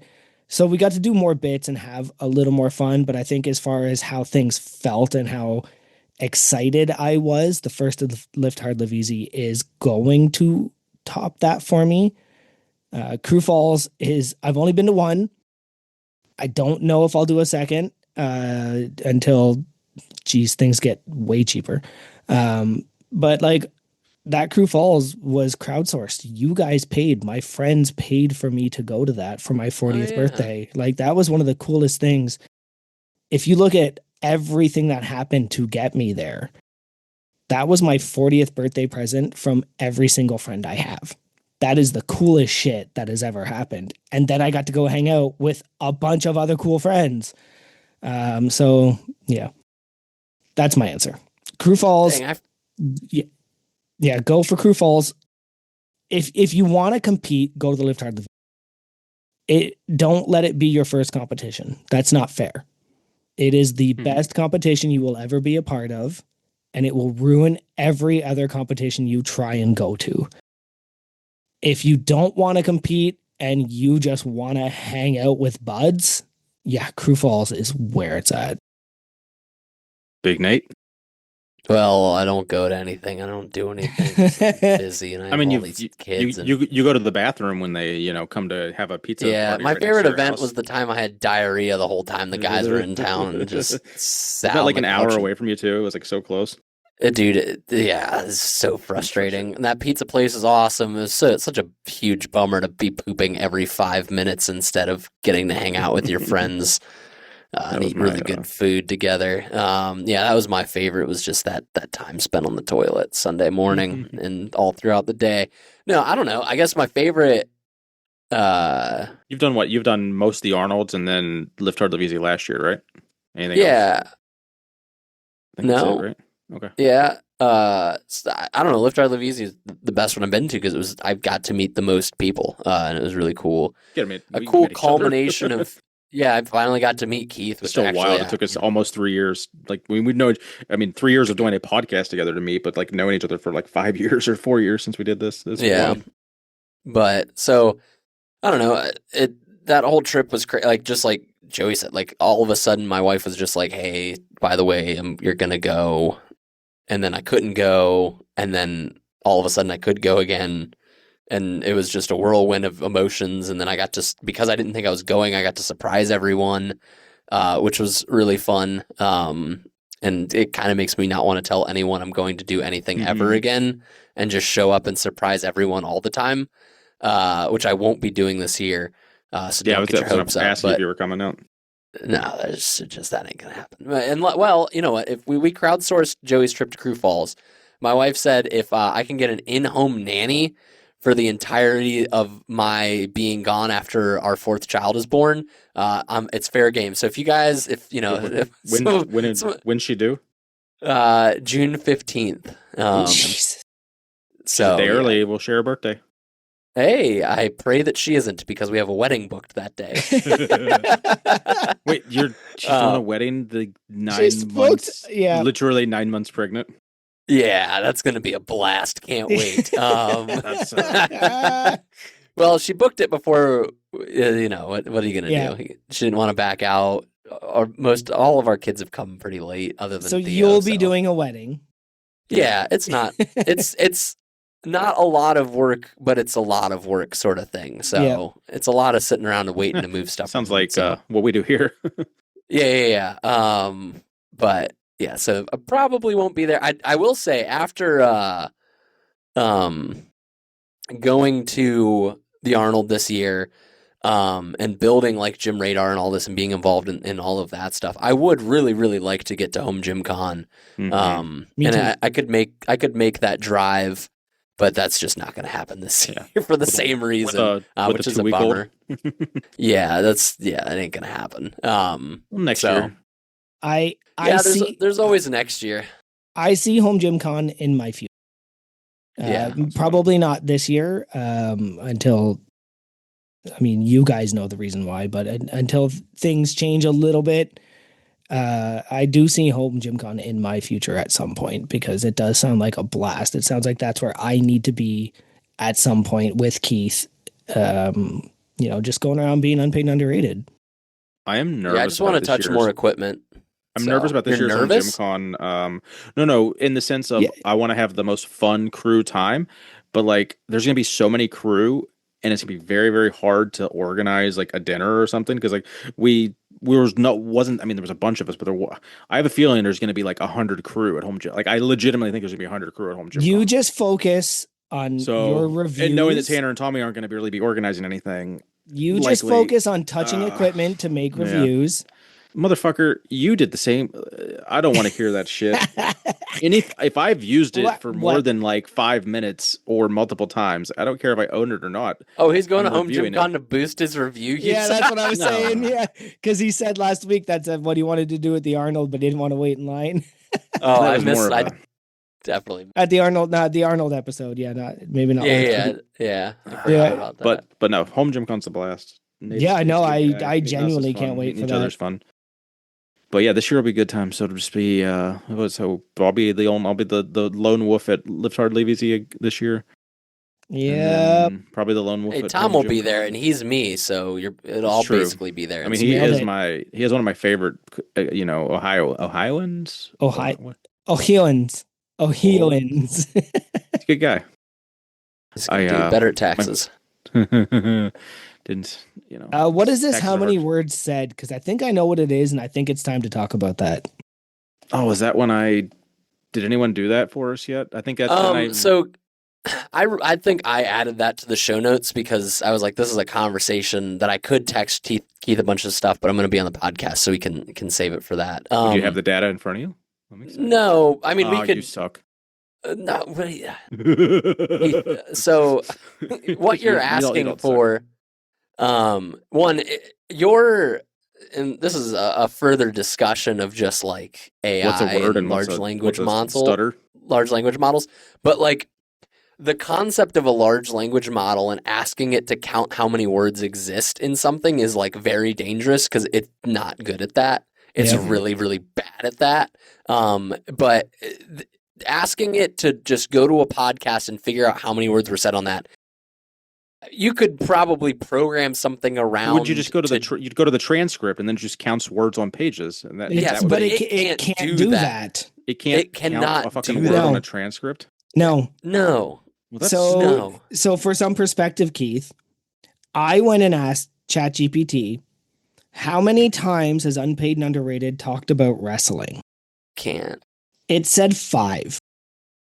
It said based on show notes and things posted to the page, Unpaid and Underrated has talked about wrestling 5 times. That simply isn't true. Well, obviously. It can't be true, right? So, wrong again, AI. Yeah, so, and you said another thing last week that's funny, Joey, but it's hilarious because it's not true, but you were just like, you're a large language model, not a small language model. Figure it out. And which is funny, but like the way that large language models work is like using things like context windows is what they're called. And so there's only so much like memory that they can have at a time. And the more of the context window that you fill up, the more likely it is to like hallucinate and things like that. Yeah. So you can't there's getting to be models that have context windows that are very, very large, but to fit an entire podcast transcript for all of into a context window of a large language model, it's like it doesn't. I figured it could scale up because like I do all kinds of shit now where I'm like I have like an image and I'm like, hey, turn this into a document so I can copy it into a spreadsheet or something like that. Like shit I do at work when I have to like do just images and stuff. But I guess if we're talking an entire transcript that might be, but it comes back to it would be cool to know. God damn it, I want to know how many words we say in an episode and then multiply that by 150, and that's roughly what we've said. Yeah. So on average. If you Google it, the average words per minute is between 120 and 160 words per minute. So if you wanted to do some like back of the envelope math, that would probably get you closer. If you just took the total runtime of the podcast as of now, and then multiplied that. by like 120 to 100. You could get a range of probably how I many, need how that many information. words. I don't need that information. I'm stalling. I'm stalling for Okay. you 'Cause right he's now, doing Keith, the so you math. could pull up so that you could pull up the average runtime and we could type it into a calculator, but you didn't pick up on that. So I'll I'm just bad at- keep talking about how the average amount of words per minute is I'm between good. 120 and 160. I don't know what so you want. I'm good. Can The- I just pull Put up it the on the back. website I The- sent you. Can I Oh, just I'll get- for I'll one do it. Where that second was. enjoy Nate reminding me of something funny I said? Because that you're a large language model, not a small language model. Figure it out. You're right. It is very funny, but it's also incredibly wrong. And that is such a good like version of my joke that I do to people all the time. Right? Like where you just like you Yes. hit them with something so stupid that they can't counteract it because it is that stupid. Thank you. I forgot I said that. Yeah, I have a buddy who once said, "Never let the truth get away. Never let the truth get in the way of a good story." So, for whatever that's worth. Well, when Nate does some math, I'm going to talk about last week's YouTube video. No, he's not going to do that math. Well, he might. Iron Chaplain. It was the Michigan-based gym. I squeezed it in before we recorded. It was a very small gym, just completely crammed. Like you'd love it. It was strongman to the T, but with some machines, with a rack, with a Smith. Like 50-year-old dude, just got into strongman a couple years ago. Has only been lifting for like a decade or so, or at least like consistently. Older, I think he said he just turned 50. So, but it was just cool. It was a lot of stuff packed in there, a lot of Titan stuff, but also mixed in with some like $1,000 some Barto stuff. So it was just kind of funny to see the yin and yang of the gym of like where you kind of save a little bit of money and where you kind of splurge. But very good episode. It was one of those. I think my comment, a lot of them are now, is just like this is my favorite talking podcast because. There was like the first 7 minutes was them just talking. Like there wasn't a single piece of gym equipment talked about for like the first 7-8 minutes, and I just really enjoyed that because I didn't really know the guy that well. I think we're friends on socials, but I hadn't had a whole lot of interactions with him at all, and kind of get his whole life story damn near in the first 5 minutes, and then kind of see him talk about his gym for the next 40. So I enjoyed it. Yeah, well, I got to watch a little bit of it, and it was a cool gym. I dig it. And the boys said, like it was the most dense gym, that they've been to. Like, there's just so much and it is crazy. Like, we talk about it on the Massonomics podcast, but I ran some stats on like size and pieces of equipment and things, but so you can listen to that over there. But it is a very incredible fact that they were actually able to I turned it on and was like, these guys aren't gonna it's not gonna be a walking tour, it's just gonna be them turning in circles. Like there's no way that they can get through that. It's a left side of the gym, a right side of the gym, and a very small middle. The middle was open, but only because his entire driveway was full of all the shit that goes in the middle. So I think when that gym's not in use, it's just crammed in there. So I don't know what he does in the winter, if he like tarp shit outside or not, but it's very crazy. Compact, very full gym. Well, I think he said something like it wasn't insulated, or there was no temperature regulation. And I was like, you're in Michigan, like that's got to be so cold. Yeah, that would be wild. I was like, I'll give that one a watch because that does sound very interesting to me. Yeah. The Gunnar Peterson one, I did watch that though. That was an interesting. That dude's so interesting. Just that's the word. When you like walk through all that stuff and you see all that equipment and you're just like, huh. Like you just can't wrap your mind around the oddities that he has in that gym. It's like, it's stuff you've never heard of, never seen. And I think it was funny, like Tanner, they had the what's the pneumatic machines? Kaiser? Is it Kaiser? Yeah. There was like a whole power rack that was a Kaiser system. And I like Tanner was, because they're so used to going to like people's houses, and he was like, "What a weird rack," because he's, Gunner's like, "Yeah, we got it from somebody's home gym they were getting rid of it. And Tanner's like, what a weird piece of home gym equipment. And like Gunnar didn't like say it seemed like he was almost saying it under his breath. He's like, yeah, he's a professional athlete. Like it's like it's so funny. It's just like yeah, I mean, you know, is that actually the best rack? Probably not. But the dude had probably millions of dollars to spend on his home gym and was like, yeah, I'll just buy this pneumatic power rack that doesn't make any sense. Like it's just that gym doesn't. Nothing there makes any sense to me. But I am curious what the conversations with him were like behind closed doors. Dude had a lot of bits out of that guy. And that was enough time to Stoltz for me to do some math. Good multitasking. So the range is between like 2 and 3 million words. So we have 19,000 minutes total, and if we multiply that by 120, we get 2,367,360. And then if we multiply that by 160, it's 3,156,480. So between 2 and 3 million words total. Yeah, you guys talk fast because there's times we talk over each other. So those words which still a transcript count.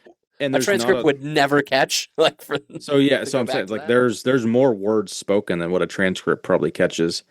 So that's cool. So minimum 3 based off that math, minimum 3 million words have been consumed in the ears of anyone that's taken in the full backlog of Unpaid and Underrated. That's pretty fucking cool to me. And I, on the other hand, find that information useless. And thank you for doing that, Nate. You're welcome. The funny part is Keith, and this is a whole nother thread you can pull on Keith's usage of AI, but the fast way, if you have all of the transcripts of our podcast, the fastest way to find out how many words are in said transcript is to just run a word count on all of the you just combined all of them into one list of words. But Keith would rather burn up a small lake in some third world country to ask a robot to find that information for him when he could use like AI is not a word count. Like AI doesn't have the ability, or you're saying there's a different entity that is quote unquote word count. Like what is word? What are you saying word count is? Like you could. I mean, there's different like because then I would just do that and then multiply it by 150. Yeah, I mean, if you put a set of words in the program Microsoft Word, it will tell you how many words are in it. Well, there we go. And that is like, you know, so it's funny because AI has become such a like, oh, I don't know, I'll just put it into AI. And it's like, there's the amount of resources though that are used to do the computation in AI, and the fact that it is a solved problem that can be solved instantaneously with almost no power consumption whatsoever by like copy paste into a Word document and looking at it is just really funny to me. It was just like, it takes so much power to run an LLM. To do that. You had a week I was waiting. It's content. I was preparing content. He also is a lake of water. Yeah, over something week, like that, right? Or something. Yeah. You know how much energy I burned? I've calories on calories on calories. We do need to rate Laird last week's the Massonomics episode. We haven't done that yet. No, we for sure didn't. And I forgot until I scrolled back, I was like, oh, there's a whole page of shit we usually talk about. We missed. No, we don't have to. Okay, sure, yeah. No, we do have to. I was kind of putting it off because which episode was it? What did they talk? What was the? Oh, was this the one where they? Okay, no, it was. I remember it was the one. It was. I feel like Tanner and I always like joke that I feel Tanner and I have a lot in common because like I feel like we get the same thing out of the same content sometimes because like when he was talking to Gunnar, their title topic this week was I can't think of the phrase, but essentially like when you're here, put all the bullshit aside. The equalizer. I literally talked about it last week. Equalizer. The equalizer. Whatever the phrase was. Yeah. The equalizer. Yeah, the one we just said 4 times. No, the name of his equalizer. Gym, the name of his gym is not that, you fuckers. Common ground. Common ground. Yes, common ground is what I was trying to get at. So the equalizer. The equalized ground. Yeah. So anyway, the fact that like I remember I literally talked about that last week on our podcast, and that was their title topic the same night. So I thought that was cool because technically we talked about that before they did. So for all those reasons, and Tommy actually Tanner, you know what it was? Tommy was listening live, and because he's a big fan of our podcast, he was listening live. He heard us talking about that. He stole it for their title topic. So I'll go ahead and give it a 5 out of 5. Tommy listens. The Equalizer, the 2021 movie, rated a 4 out of 10 on glazesearch.com. That's a There's like 4 7 out of Equalizers. 10 for the Equalizer. Which no, that's the TV show, The Equalizer, with my mistake. and Mary J. geez. Blige, I think, or No, it's Queen, Yes, Queen that is Latifah. correct. Yes, no, that was a I bad was TV gonna You don't say, show. have First of all, like It's you're probably in a it might fight. be labeled The- either. It's either The The Equalizer. Equalizer Labeled or The just Equalizer. Denzel We Washington. have the both, movie. There's at least 2 movies. I think Three. There's 3. I would guess I did 6. I would guess the first one's 7 out of 7, and the last one's probably a 6 out of 7. The middle one is probably a 7 out of 7. The Equalizer 2014 was a 6 out of 10. Oh yeah, I'm sorry. I was going out of 10, not 7. This isn't star rating. Number 2, he gave a 7, and number apparently I 3, he gave a 6. So Interesting. I might have to rewatch the first one because they scale better than that. So it is. I'm not perfect. My rating scale is not perfect. So kiss my ass if you don't like it. yeah, so I'll give this week's podcast a 5 out of 5 Equalizers. Tommy Brown. Was this the one where they brought back? Has he seen it? Yes, in Yeah. 1985. Yes, Yeah. and Tommy. Yeah. The 1985 genre. And then they year. went because again, I'm going through backlog plus this plus that. Mhm. Is this the one where they went and they were like, wait a second, all these other movies are better that we should have brought up? Yeah. They like found a different list with actual movies that like people have heard of. Yeah. Well, again, we'll go back to it. Tanner's like, I asked ChatGPT for this information, and I was like, what a waste. Yeah. He Waste of found time. such a better information somewhere else. What a shocker. Yeah. Great episode. 5 out of 5 Back to the Future 2s. It's a good movie. Mm. Was it a good movie? Well, We'll find out what Keith thought of it here in a Yeah, second. hit it on the glaze This is a scale. nostalgic movie. A 7. He gave it a 7. There we go. That's So just as good as movie. Equalizer that got 2. better than Equalizer. 1, yeah. Mm. I do feel that I would have looking back, if I was, because a lot of times I would like, if I get to re-rate stuff on a scale sometimes, that I don't remember Equalizer 1 being worse than Equalizer 2, so I might have to go back and specifically rate that a 7 just for you guys. Okay, so there is okay, hold on. I have watched all of the Equalizer movies multiple times. I've seen them all once. That's it. I love those movies. You are probably correct that Equalizer 2 is better than Equalizer 1. Okay, You are very likely correct in that. fair. And Equalizer 3 was weird. That was the Italy one, right? Yeah, Yeah. that one was weird. It was different for sure. I still think they deserve higher ratings than that. Yeah, but regardless, my 7 might be a 9 in your eyes, and vice versa. So I'm happy with it. Yeah, because I'm also like a 9 and a 4. Like I don't. Yeah, no, okay. Everything's a 7 if it's we make good, and everything's a 6 if it's okay. we make fun of you for that kind of stuff, but like for me, if I've watched it more than 2 times, it's going to a 9. John Wick, The Gray, The Equalizer, all of those movies are probably way higher up, and so. Anyway, Nate, do you have a Massonomic sponsor read or possibly a Jim Radar sponsor read you'd like to hit the fans with? You don't have Man, to, if something's you going to know. hit the fan right now, let me tell Your you. underwear? Yeah. Jim Radar, Massonomics, 2 things that I love very dearly and that mean a lot to me. I talked about it last night, but there's not. We'll give a personal testimony. My ad copy says, shared a personal story, and I'll do that now. About 5 years ago, I entered a competition in which I lost to Mostly Squat Videos Matt. And then a month later, I won a competition and made a silly video and won the Lift Hard, Live Easy competition back when we weren't just making competitions to allow people to win competitions and just making things up back when they really meant something. But, after that, I made a website for a podcast that I enjoyed so that you could track how many 5-star reviews they had. And, on and on the story goes. Did tons of things for this little dinky company. My friends and family would say, do you work for them? Why are you doing all of these stupid things? And just, more or less poured into a brand and a group of people that I've grown to love and care about.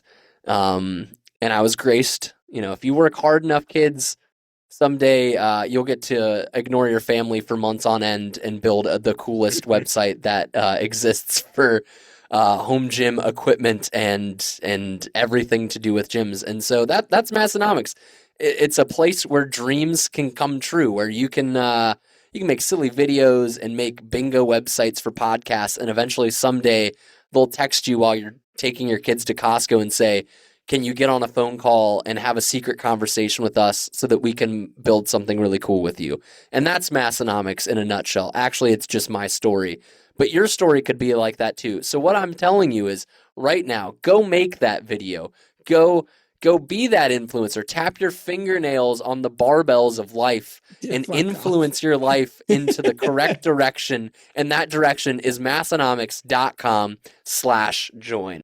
I think my favorite part of that is, of all the accomplishments that you named, not one of them was producing this very podcast. Oh yeah, I also did 200 that. people a week listen to. I have two things. One is more of a joke because I don't want you to answer it. But FMK, Gym Radar, Massonomics, and Unpaid and Underrated, don't answer that.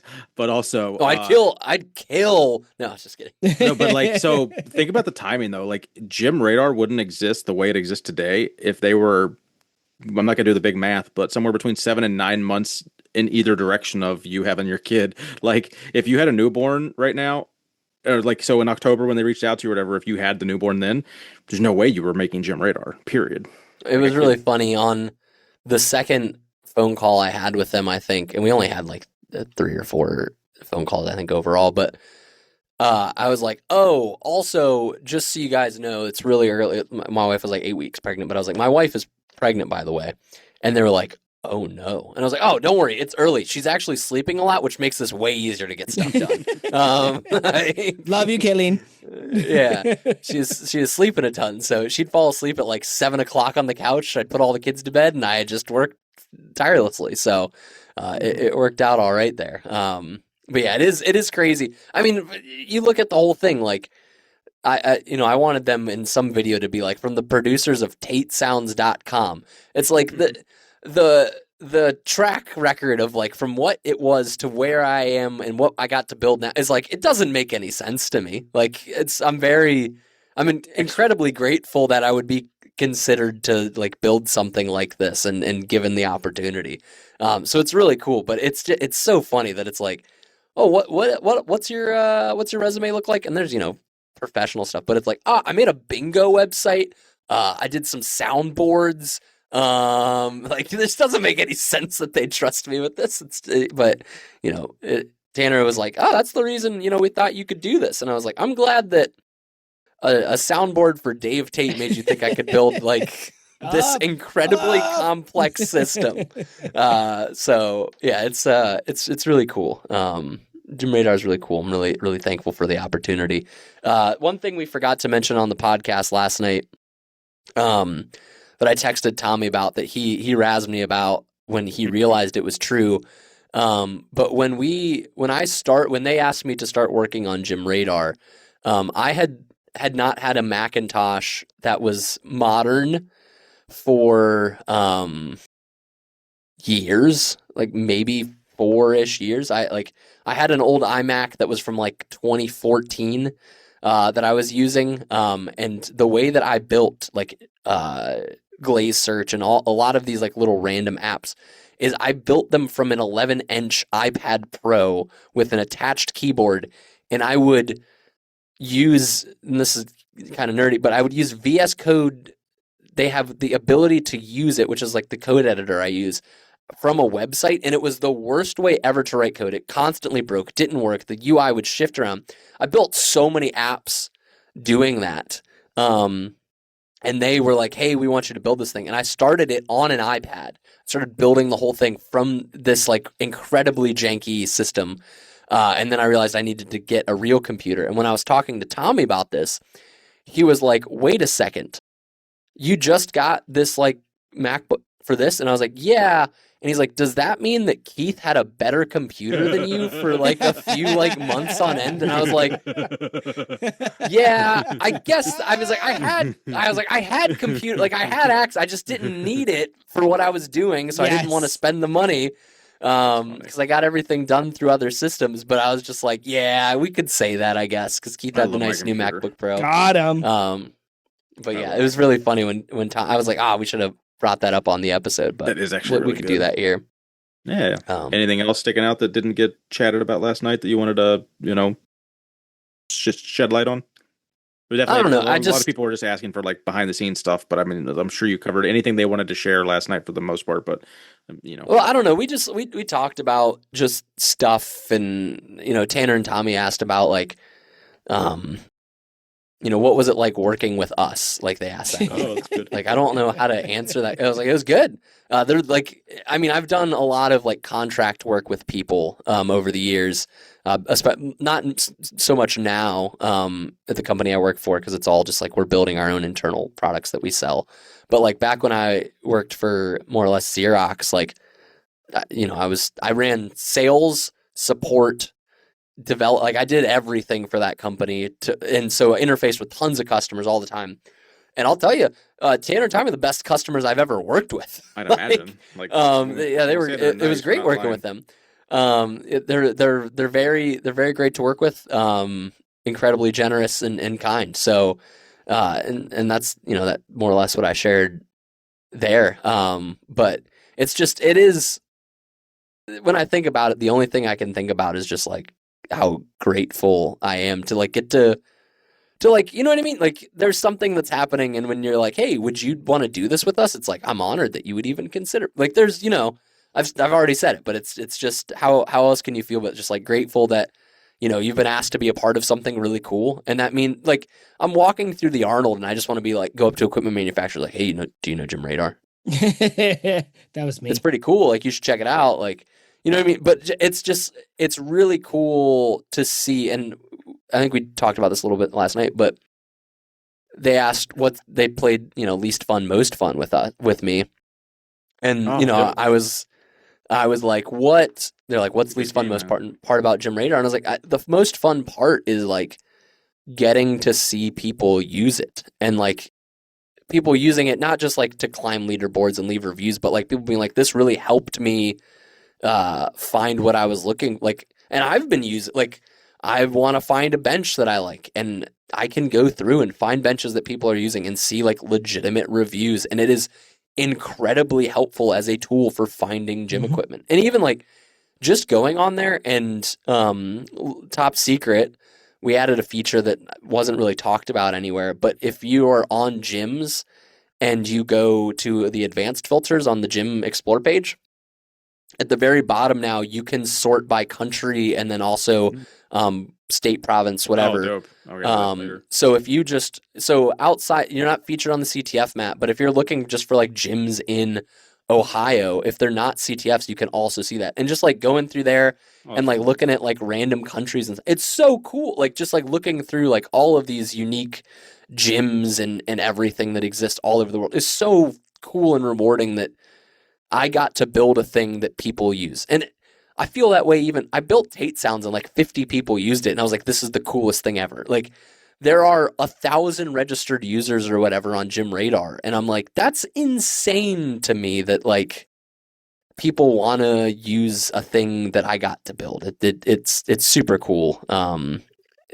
So, people listen to this podcast, insane. People, say hello, I like you when they see me at the Arnold. Doesn't make any sense. Life doesn't make sense, is I guess the end all be all. Like, right?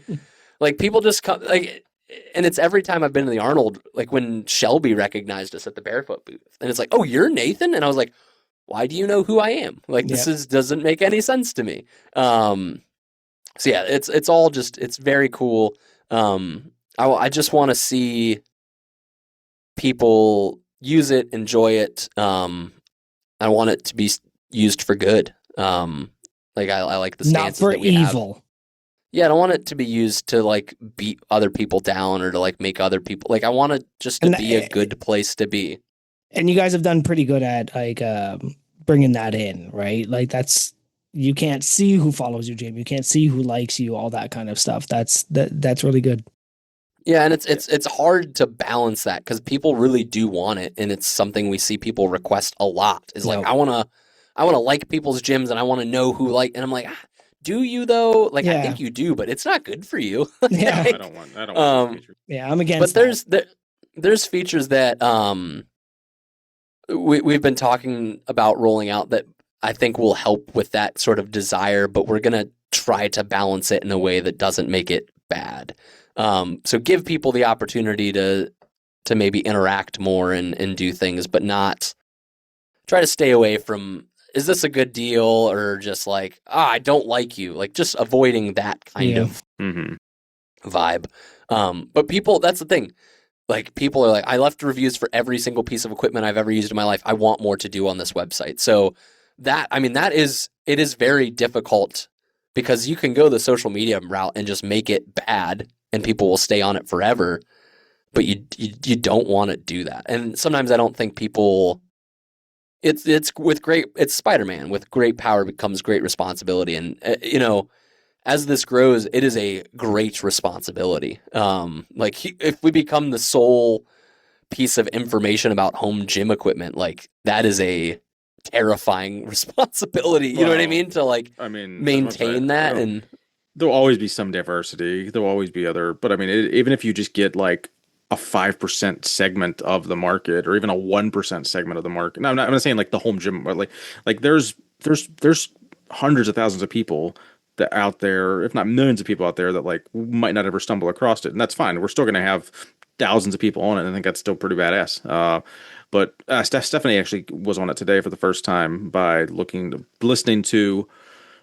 video with me. Well, she was on her phone listening to the video while I was watching it for pre-show work, and the Iron Chaplain dude was really doing a good job selling it up and talking about wish lists. And I think Tanner was asking about wish lists specifically, which I will suggest, we can make any list in the world, which is awesome. But I think it would be cool to have a dedicated Gym Radar like sponsored wish list that actually is just like separate from list. Because I don't know, because like I have like 5 lists, so if I want to go find my wish list, I have to like circle through my other lists. I'm like, I just want my wish list to be like a dedicated like icon thing. But I don't know, I digress with that. But Stephanie was on it and was like, oh cool, this is your wish list. And because I have like 60 things on there that are like my maybe wish list, then I had to like tell her like, well, like don't just like randomly buy something off this wish list, like ask me first, but this is like a baseline of like random things I might want someday. Yeah, and that's the thing I like about using Gym Radar is like when you start looking through gyms, you just see cool things that you've never seen before, or like things that you forgot about, and you're like, oh, and I just like click it, add to list, and it'll just go. And it's, you can create systems for all of that. Like I've had like Apple Notes and stuff for like, oh, here's cool things that I like that I've seen online that, I can put together. If someone wants to buy me something, I have like, here's some like cool things I won't buy for myself, but like, whatever weird tech thing or like a cool keyboard toy, something like that. But I really just like going through and that all being in one place, and like, oh, also when I want to buy that, I can go back and like look at I can look and see, oh, I did like that. Who has that? What have they said about it? Like there is like, it's insane that it all is in one place. The people that built this must be just amazing. But I did chuckle today. Not to spill too much pre-show grease, but it sounds like the strong arm sport deadlift bars for the Lift Hard Live Easy aren't going to be a thing. But Tanner had preemptively added him to his radar as something he owned because he had ordered them. And yeah, I think you might need to take those off, Tanner. Yeah. We talked about that last night of just like part of Gym Radar is it is like incredibly unbiased from like the ownership perspective. And Tanner was just like, even, companies that we don't like or like don't want to ever do business with again, whoever they are, they're on there, and like we don't touch it. We don't affect the score. Like it is just there, and it is the Yeah, that'd people's ruin it if you voice. guys tainted it. Yeah, but that's so much of the internet is it's just like Yes, it's one obviously. person's opinion, and so that's the differentiation. But yeah, I don't know. Behind the scenes, I was trying to think of something else, some good grease or anything. It's a lot of equipment on there. We are- It's, So we are running at over 2 hours. So I think I'm going to bring this a little bit into a different direction.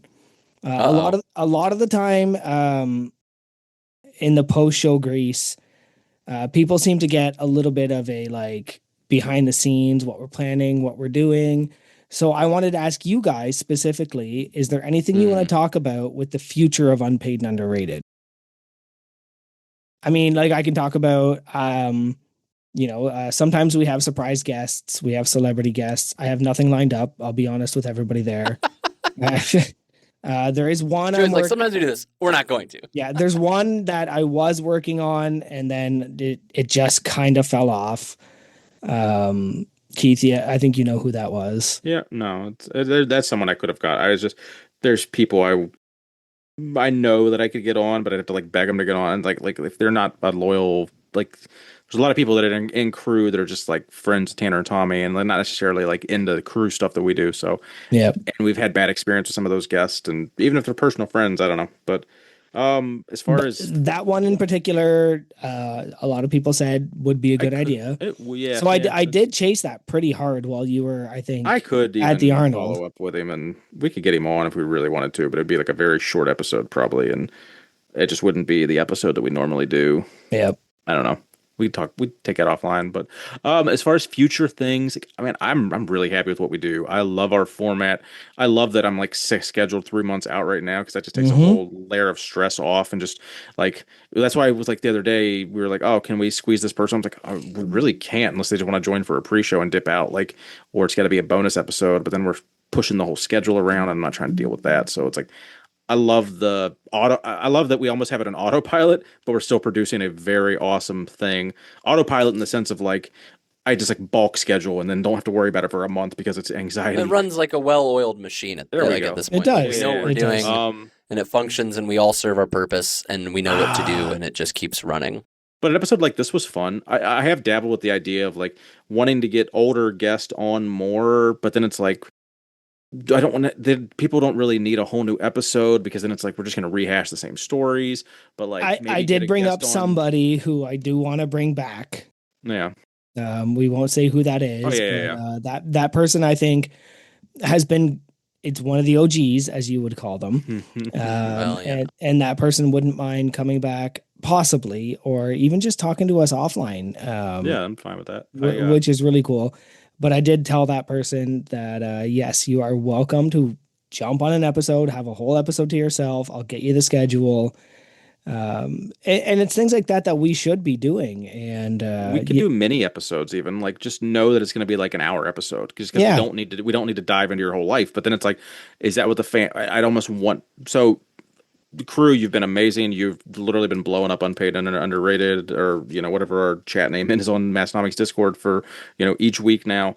So let us know, what do you think specifically about getting older guests, getting previous guests on for like a shorter episode, more of a life update. Like, I don't know, like, can we do it? Can we have fun? Yeah, but then it's almost more work on us because then we have to have more general topics every time because it's like there's not going to be a whole bunch of new stuff to talk about. And like maybe like 2 years from now, I don't know. Like, I like that idea, but it's also like I don't see how it would work out when we still have like I have 100 people that I could get scheduled right now. Like probably like I want to give those people their shot, but and with the defense of that is if the older crew want to get on, they have all they have to do is say, hey, I have an idea for an episode. I'm going to run it. This is what it's going to be. Fuck yeah, do it. I need a week off. We have like 3 to 4 opportunities every year that you guys can do that. So if you haven't and you wanted to be on, it's kind of on you. Like do it. Come to us with a great with it doesn't have to be a good idea, just an idea and a team and put it together. It should be a good idea. I'll say it. We've had some. I've had bad pitches, and I say, do it. Like do better, and just let's not get into that too much. But like, do someone else's best. I just think we've had someone bad else's pitches towards best. each other. It was like I remember Keith sending a screenshot in the group chat, and Nate's exact response was, "What? No." But for the most part, like we love everybody. I want you guys to be on here, but like we've built. I mean, I'm not gonna say we've built a good brand, if you will. Like Yeah. people expect some quality consumption every Tuesday, not just So if you're gonna bring us an episode, like it's not hard. I mean, I'm not saying it's not hard, but like the fact that the proof is in the pudding. The proof is in the pudding. We've had at least 10 episodes in the past 3 years that have been crew ran with the help of Nate. Probably did a lot more than he probably could have. The other people could be putting more into it. I'm just saying, like, if you have a good idea and you like it and you think it'll last, even just give us an hour. If you can have an hour of talking and you think it's a good idea, like, we'll give you the platform. Because we need the time off every now and then. So bring us some good ideas and we'll let you guys run with it. But as far as other new things, I don't know. Like, I like the idea. I like repetition. Like, what we're doing works good right now. I don't want to break Change, it. no. But I do know. Sorry, missed it. Where is it? Oh, there's my mouse. Change. No, can't have change. But can we morph into something else if we needed to? Probably. Like, tonight was really fun, but we also haven't talked like this with each other. Like, could we build up new topics like this to talk about for 2 hours every week or every month? Like, I still had more. Yeah. So, I mean, we can sprinkle these in more often, but also Nate's always busy. Nate's never available. But this is also too, is like a topic then. So you and I, once every 6 months, can get a random guest on, but have them and all, like we could have who we were talking about earlier, or even just go down the list. And the episode isn't about them. They just join us for a 90-minute general topics. Yep. But they're not the guest. Like, they're the guest in the sense of they're just the third person there that week. Yeah. But they're the co-host. We're not really like going into their life again necessarily, because if you've already been around, you've heard all that. So I don't know. But I'm curious of what other people's ideas are, because this is a trifecta here. We're a 3-man team. Are you asking us for ideas or the crew? Oh, no, sorry. Well, I thought when I said it's a 3-man team and a trifecta that you got the hint that I'm talking about the other 2 people here. Like I said earlier, crew's ideas aren't always good. I didn't want this to be about me and Keith and Nate. I always said that this wasn't supposed to be about the 3 of us, but there is some people that want to hear from us. And I think that doing these, I know you're saying every 6 months. I think every 3 months is probably worth it, where we just once a week. Once a week. We record a second episode. Yeah. We release it on Patreon. On Saturday afternoons. No, Keith's favorite time. But ultimately, that's I wouldn't mind doing this a little more often. I think just having fun with each other, that way it takes some of the pressure off. Like, I really enjoyed leaving work and not having to go stare at the show notes and explore somebody's Instagram and do all of that shit that I normally do on a Thursday afternoon. I got to go buy my energy drinks and come home. It was wonderful. So I don't mind doing that more than once every 6 months. I think every 2 to 3 months. But again, the crew can tell us that. If this episode sucked, tell us. Also, if you're even listening at this point, because it's like 2.5 hours in. We're wrapping up, boys or ladies and listeners. I'm saying, I was warning them. Boys, boys. Were you done? I'm sorry, I didn't mean to cut you off. In 6 weeks we have the opportunity to do something like whatever we want, because we're gonna do the 3-year episode. So hopefully Nate has it on his calendar, because I think it'd be fun. He does now, based on that face. No, you knew about that, didn't you? Why don't you put that in Outlook for me? Why don't you just hit me with a... Oh, put that in the team. Put that in the Teams. Yeah, can you put that in the Teams chat? Make sure you update your slides. The May 7th, Nate be available. We're going to do something. I think I've already asked the crew for suggestions, and I don't know, maybe suggest that again. Or we could just do this again in 5 weeks. So, but I don't know, something. Maybe that would be the good episode to play. Like, guess what crew did what is a 3-year anniversary thing. But that seems that's a lot of work for someone to put together. I'm not doing it. Because Joey and I need to be the guessers, not the person hosting it. But it's a lot to put on Nate. So anyone listening that wants to take that huge task on, be part of the 3-year episode. Oh, I like that. We have a cycling game where everybody gets, like, crew members get to pick a game, and they get to show up on the podcast and play a game with us for the 3-year anniversary. So if you just have have like multiple, like just keep yeah, everyone gets like Jen can like a come in 20 with minute her window or game. something. Someone All right. else can come in with her game. I like that. The Nick next Springs. level. The next level is a big thing, and this is like would be a lot, but we need. I think there's some people in the crew that could do it, but a like guided D&D episode with like a set. It's a huge. There's tons of podcasts out there that are like just D&D campaigns. If someone could create like a 1 hour crew Massonomics lifting like D&D style campaign, I think that would we'll just put that. If anyone wants to come up with that concept, I think it would be hilarious.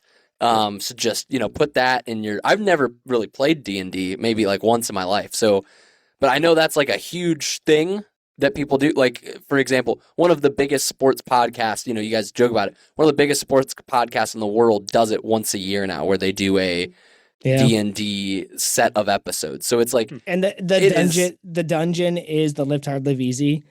And like every turn you make, like you run into a different crew that you have to. It would be. Yep, I see it. I'm already envisioning it. I'm not going to do it, but I'm already envisioning it. I know. Gotta make it. I know someone out there has it and loves being a dungeon master and all of those things, and this is right up their alley. So it's your time to shine. It'd be great. Yeah, we're calling the nerds. Calling the nerds.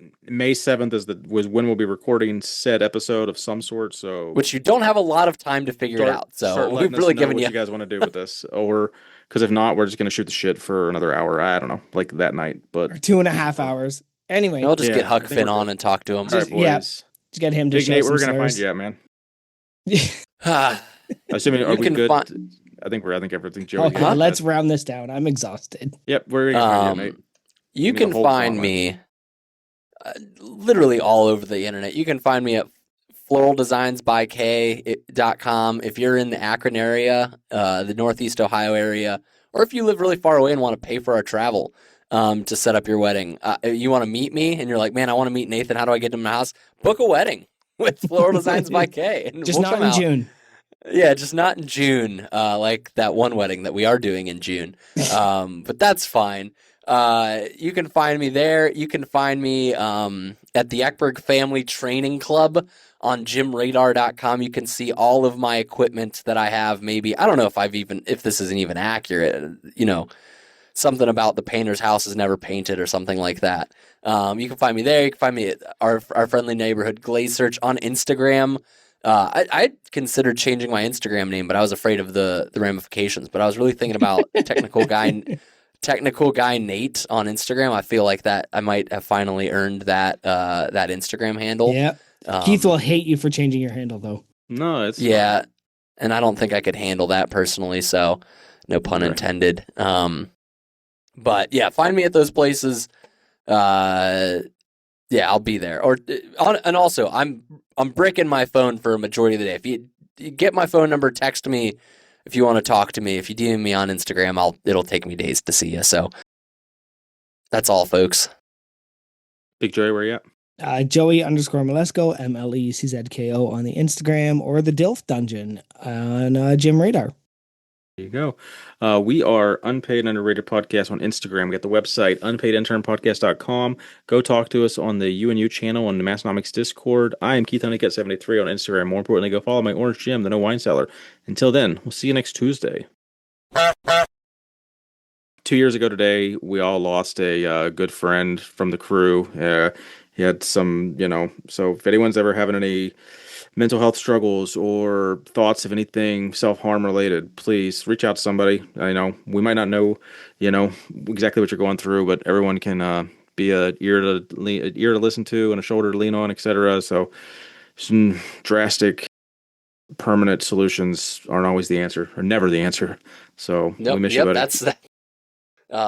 Yeah, I was listening to a concert today from the band called Haywire, the Boston hardcore band. And I watch a lot of live shows or whatever, but one of the songs, usually he'll pick just like a random song to say it in front of, but usually in their shows, he's always, like Austin, the frontman's always just like, find the person that you like came here with, and just give them a hug and just tell them you love them. And it's so crazy because it's like a big moshy like stage divey show, but that's like he makes a point to do that at every show. Is just like find someone, tell them you love them, tell them you're thankful for them, and just take care of those around you. And he's like, you know what, we don't have to do this every day, but for like the next 2-3 days, tell people you love them that are in your life. So that's my challenge from Haywire to you. Tell someone you love them. Support crew. If you need something, reach out. We're all here. We love you. I'm gonna start crying, so I gotta wrap this I up. think I'm crying. Yeah. Love Yeah. you guys. I love you guys too. Seriously, thank you for doing this with me for almost 3 years.